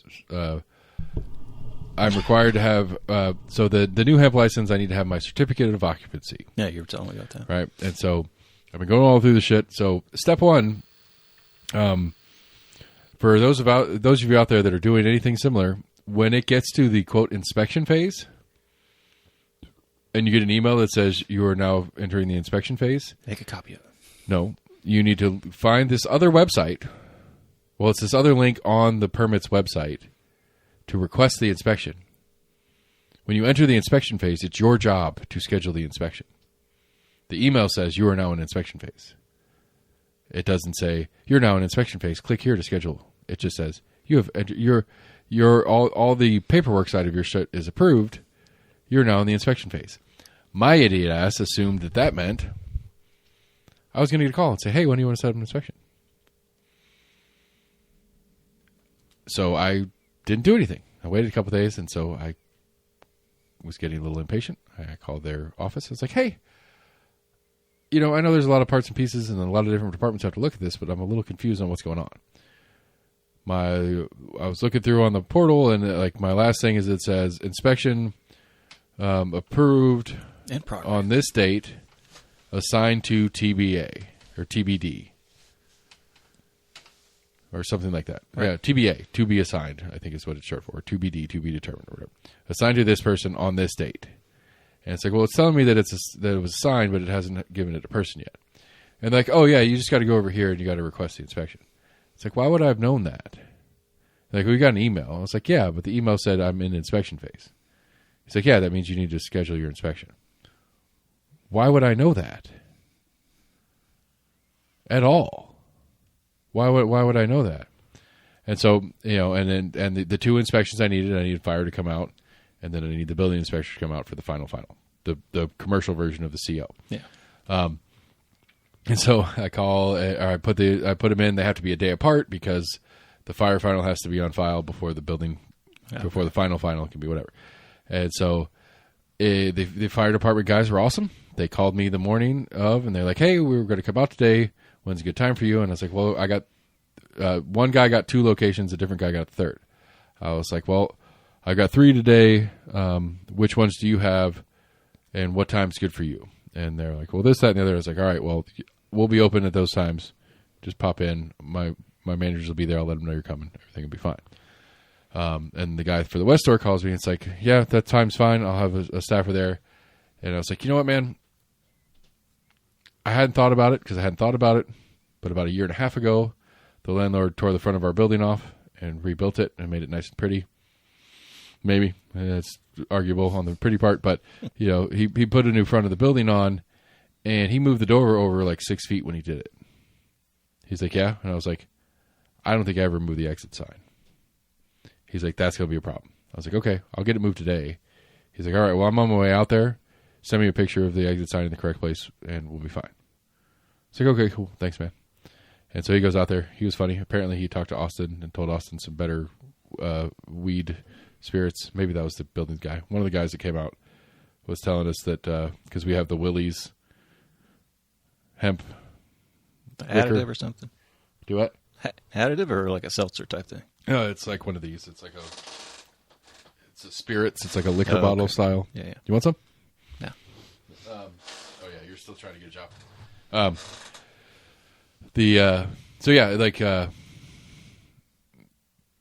And so he's like, cool, whatever. And so I made a point, and I was running to the hardware store to get some stuff for this building anyway. And so I got a length of the already in conduit 12x2 electrical. It's like, I'm feeling good about my electrical skills.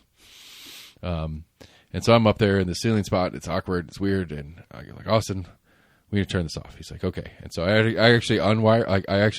Let's say because exit signs have to have like a constant power. Right. Like even when the power goes out, that has to be on somehow. Well, no, there's a battery. All the exit signs have a battery pack built in. And Gotcha. so if you lose power in the room, the battery pack kicks in. Yeah. Well, I had I mean, I messed around with enough electrical that I know how to play with live wire. And so, like, my brain was just like, well, I'll just take the live wire off, pull it off. It's like, shit. The hole in the back of it's small enough for those wires are going to get pretty close together. And so then I had to rewire it, still live. And I was like, Austin, turn the breaker off. He's like, which one is it? I was like, I don't know. And he's like, okay. And I was like, so just start on one side and work down. And when it does the thing, we'll know it does the thing because, like you said, when the power kicks off, right, the emergency lights come on and the exit light stays on. But it's the emergency lights that kick on. So that's how we knew. So I had it rewired and the lights are off. And I was like, Fripp breakers. And as soon as the lights came on, I was like, that one. It's like, okay, cool. So I unwire it, pull it off, pull the casing off, hook up this new piece of conduit, wire it together while the power's off, pack it up, put it in that box.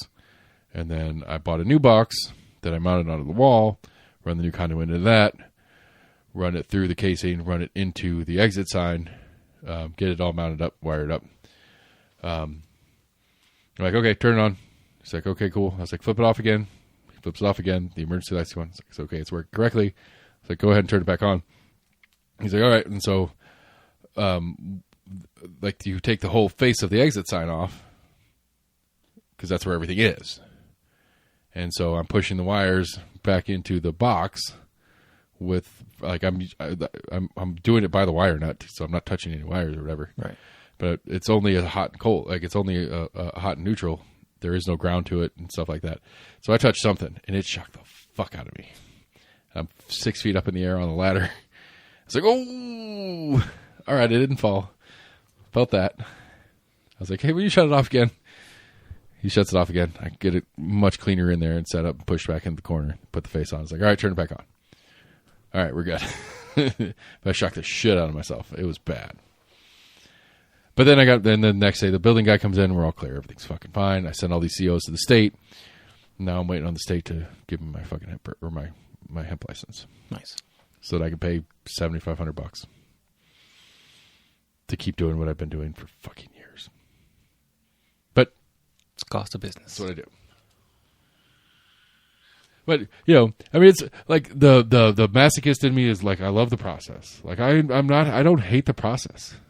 Like, I hate the process. That's not true.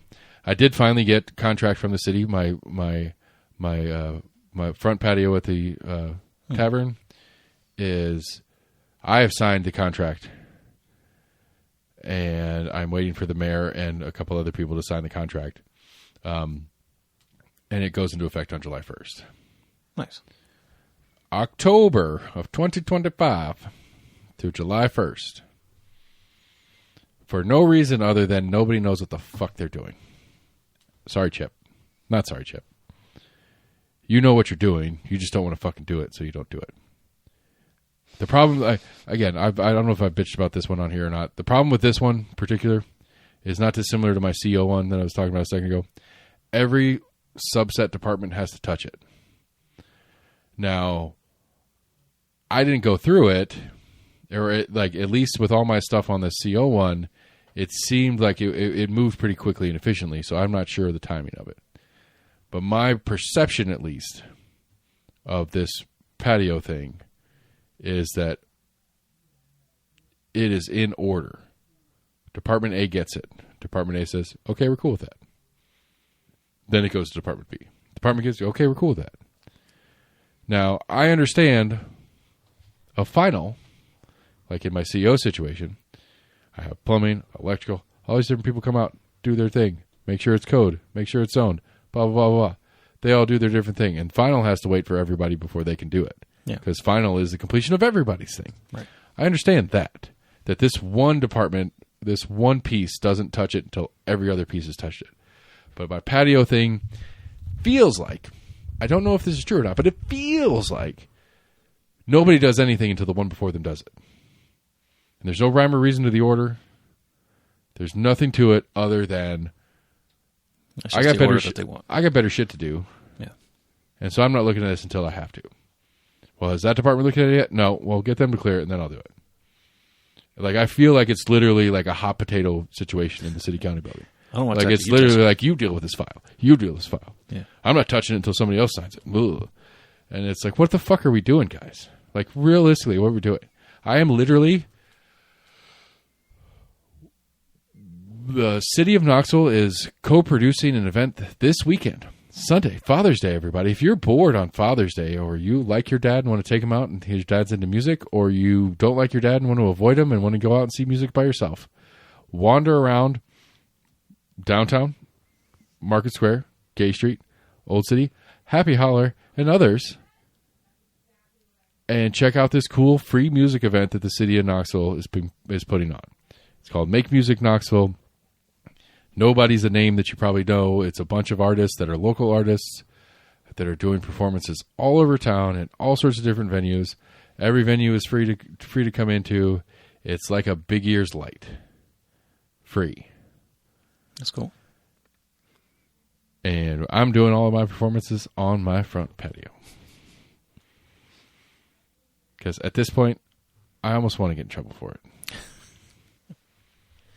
Okay. Because it's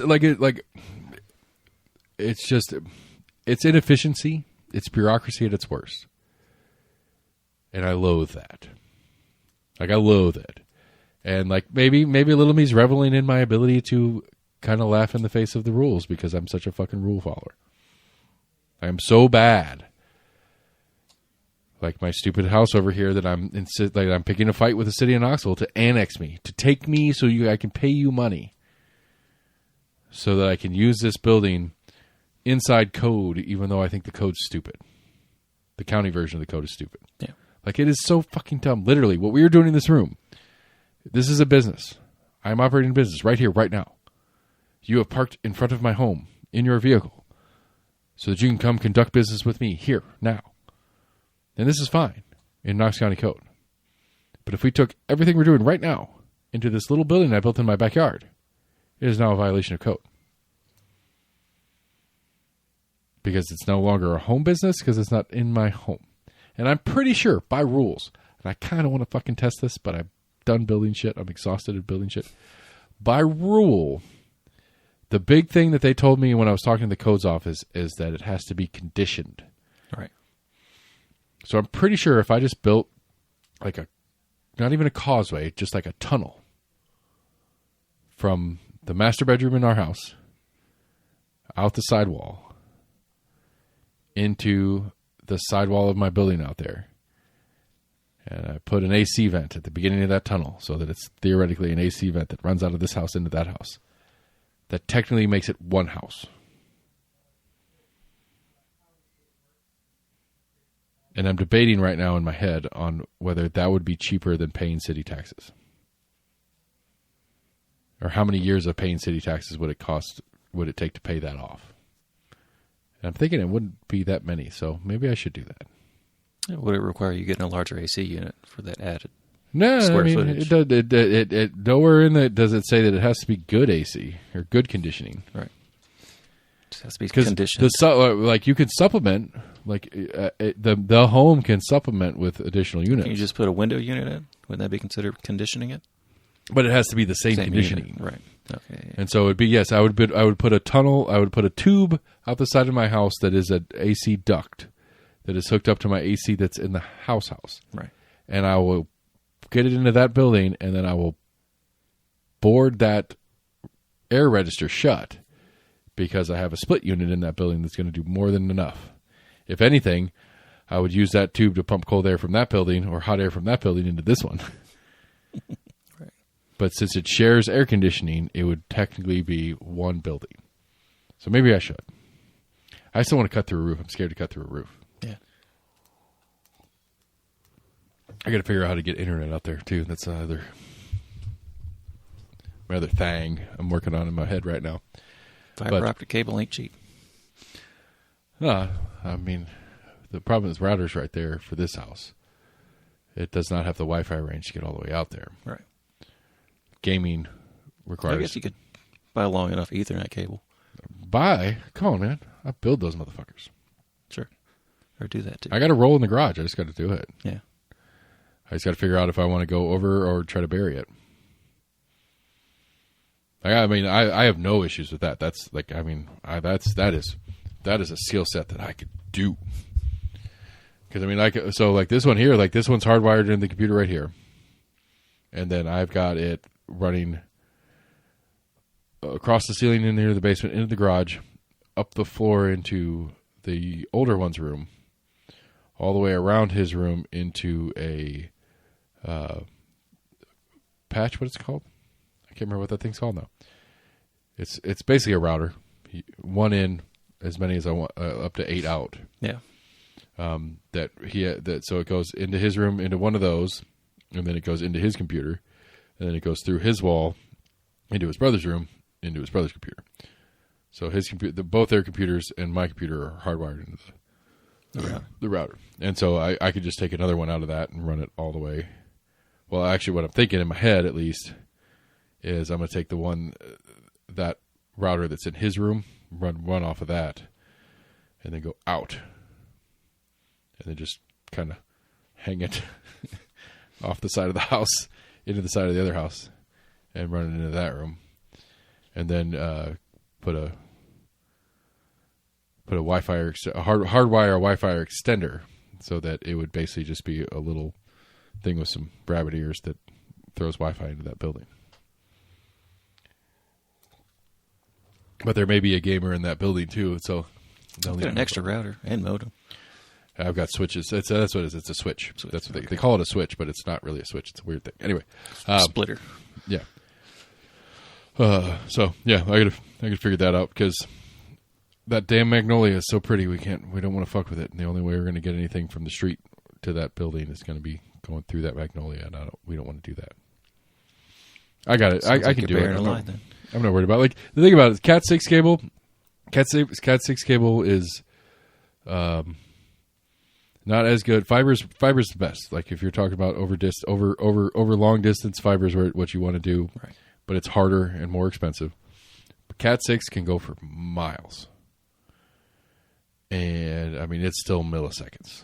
Like tenths of a millisecond. Right. To go thousands of feet.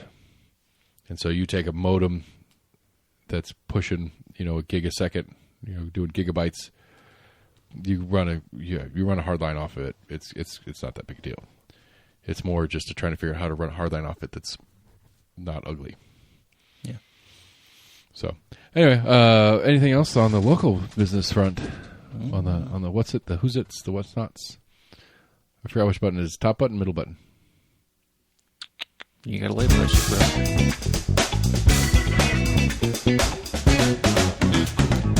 bro. Almost in agreement at gmail.com. Next time I ask that question, it's the top button, by the way. I just guessed and I hit it right. Right, let's see here. I thought I saw a funny one last week. I don't know if it's in here. I don't know if you saw it. We were talking about the World Cup. See the funny story about the Scotland fans up in Boston? The Aussies did it today, too, if I know what you're about to say. Cleared out a city of all their beer. Oh, no, that's not the one. Okay. That makes sense, too.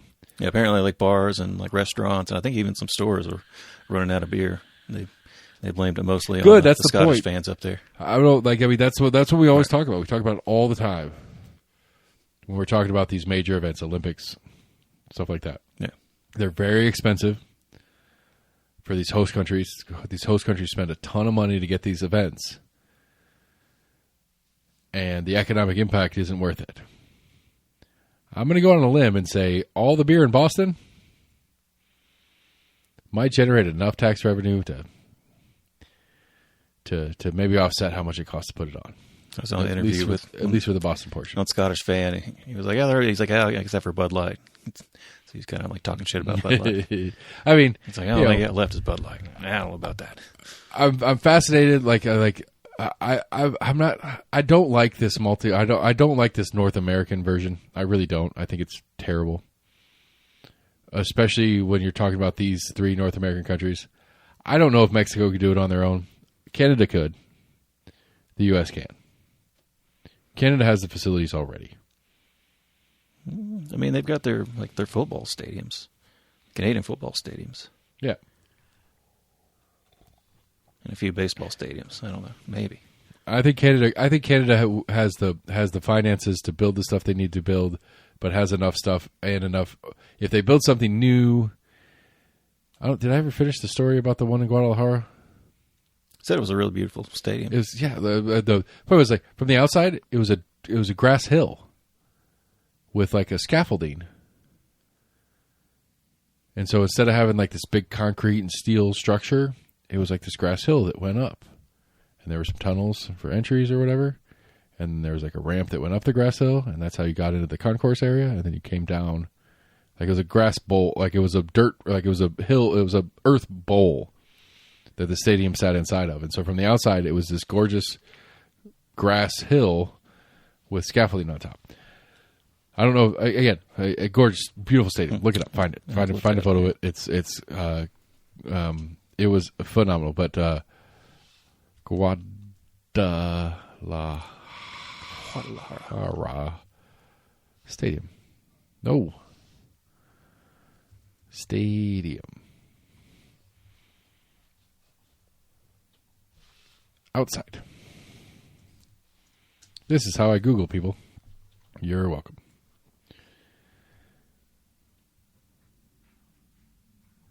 Let's see. Estadio Akron.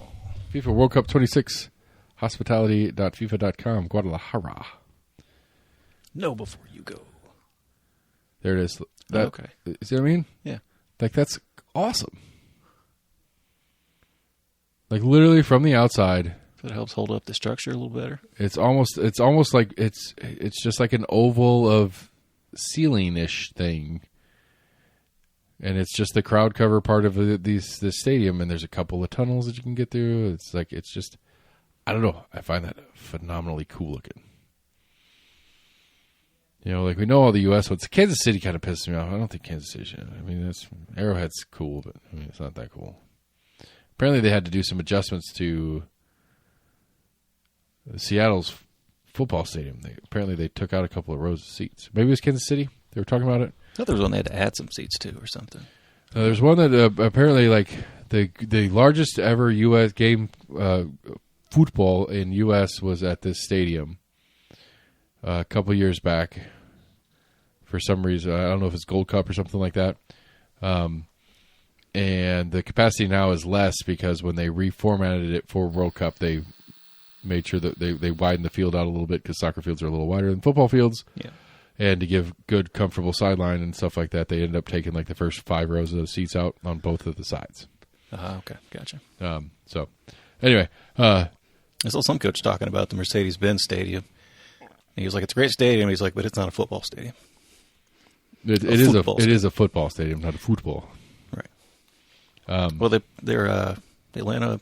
I can't remember what their Atlanta team's called. They play in there too. Just Atlanta FC. Yeah, I think so. Okay, well, that was semi-weird. Let's get more weird. Keep it on World Cup. We got Brazilian soccer fans at World Cup heed warning not to dress Rocky statue in team gear. They were in Philly? Yeah, they're in Philly. They went the distance up the Philadelphia Museum of Art steps to pose with a Rocky statue. Left the fictional fighter just as they found him. See, I still think, like, I think that's part of my problem. If we're going to do this, like if we're going to do this continental World Cup, pick a side. Just do West Coast. That gets you all of Mexico. You could say Dallas counts, I guess. But, like, do West Coast. I mean, there is more than enough. Seattle, L.A., San Francisco, San Diego. I mean, how many venues? How many groups are there?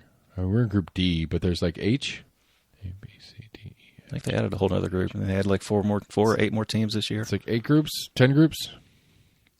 I'm not exactly sure. I mean, so let's just for conversation's sake, let's say it's 10 groups. Yeah. Let's say we go H, I, J. I don't think we go to J. I think it's H. I think it's 8. But anyway, let's say we have 10 groups, 40 teams. Each group plays in one stadium. Right? Not sure. I mean, not right, because the U.S. game last week was in L.A. The game today was in Seattle. But theoretically, you could do it where each group plays in one stadium. You have 3 games in one stadium over 3 weeks. You can actually overlap them, obviously, because you can have Group A play on Monday, Group B play on Tuesday, Group C play on Wednesday. I mean, you could do it in less stadiums if you wanted to. But like, you could do you could do L.A., San Francisco, Seattle, Vancouver, a couple in Mexico, Denver, Dallas. I'm pretty sure we could find one more and get 10. Yeah. And be all in Pacific time zone. Mountain or Pacific time zone. Why are we going to Philly and New York? Like, is Toronto hosting a game? Think so. Is anything, because the only one I can think of off the top of my head is Vancouver's the only one I've seen so far in Canada. I think they would have given it more than one site. Montreal's got a game? I don't know. I would assume Toronto over Montreal. I guess I'm not sure. Go back to that website and see, but I don't know. I don't mind the idea of spreading it around a little bit in a regional idea, but if you're going to do a regional idea, do a focused regional idea. You know what I'm saying? Hey, let's do a Caribbean tournament and we'll have a Jamaica and a Haiti and a whatever. That's never going to fucking happen. They're all too poor for that shit. But I'm just saying, you take the whole Caribbean in its mass and spread outness, and that's smaller than the United States. And the United States is a fucking big country too. Right. Germany hosted the World Cup. France has hosted the World Cup. England's hosted the World Cup. Now, all of them have major professional leagues of their own, so they all have the infrastructure in place. Anyway, Japan and South Korea, they're close. They're all in the same time zone, at least. I think so, yeah. So I don't know. I'm not mad at the idea that Boston, particularly in this in the previous funny story about it, makes it at least for beer and sales tax associated with beer as a good bonus for the Boston area and Massachusetts economy. But I don't know. I just feel like if you're going to do it, especially, I don't know, maybe it's just my interpretation of the United States. If you're going to do it in the United States, you could do it in a region of the United States, and that's going to be more space, more venues that are better than average than whole countries have around the world. Yeah. Like you said, France and Germany did it. I don't know if part of it's because you've also got to have facilities for each team. I want to say there was a team that Japan is in Nashville. Yeah, let's say there's a team in Nashville. Japan's in Nashville. Apparently, the staff secretary, somebody pretty high ranking in the mayor's office, is a Japanese American citizen.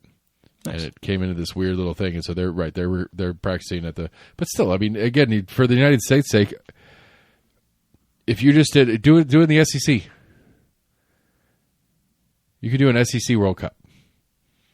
You have more than enough major stadiums. I think we talked about that last week. And you have more than enough, in the non-major stadiums that are in the SEC, you have all the facilities you need. Because, again, just in states that include SEC schools, you have Texas, and you have all the major schools that are in Texas that aren't in the SEC. But, I guess you'd have to add South Carolina in there. Well, yeah, you got South Carolina. But, Clemson, you could use Clemson facilities. There's so many college facilities. And, again, I think going back to the real part of the conversation we had last week is college sports in the United States is a broken-ass piece of shit mess.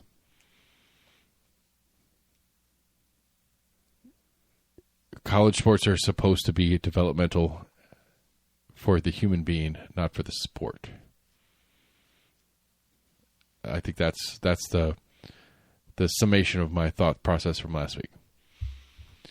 If you're a college athlete, it's supposed to be because that rounds you out as a human being, not because that's going to be your profession. And I don't believe, and I still don't believe, almost in agreement at gmail.com, correct me if I'm wrong, that there's any other nation on the planet that college athletics is the stepping stone into pro athletics. I don't think that's somewhere you look like track and field. There's no pro track and field athletes. No, but that's usually their main thing.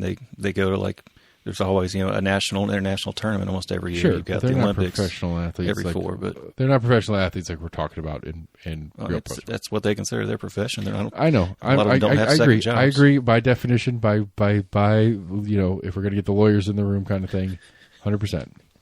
But they're not professional athletes.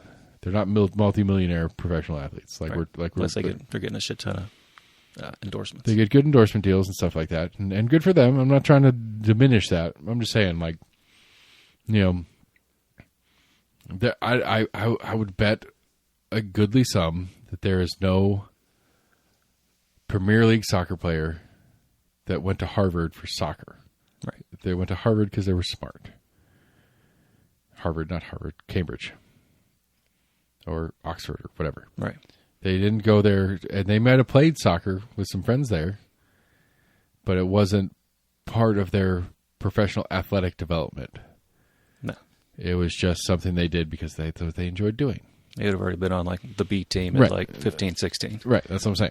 And so I think that's the point I was trying to get to in that thing last week. And so, all right, man, last call. Anything else? Yeah, I don't think so. All right, good show. All right, people. The state and federal primaries are getting hot. Marsha is starting to put her fingerprints on her Trumpiness. Mr. Rose says, if you're going to come to Tennessee, you better be Tennessee. And if you know what that means, let me know. almostagreement at gmail.com, Facebook, Twitter, YouTube.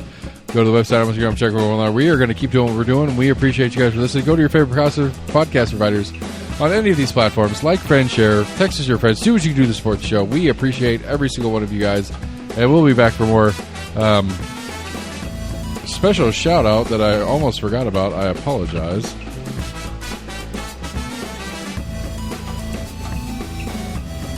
Shout out to Sam Singh for reaching out with a correction. Not a correction, but a little nuance that I might have missed about my friend Kent Morrell from Richard Briggs District. Weird little sub-story. I'm not exactly sure how it works, but it's something that is interesting to know, and I'll forget about it next week, so sorry. Almost here. Bye, guys.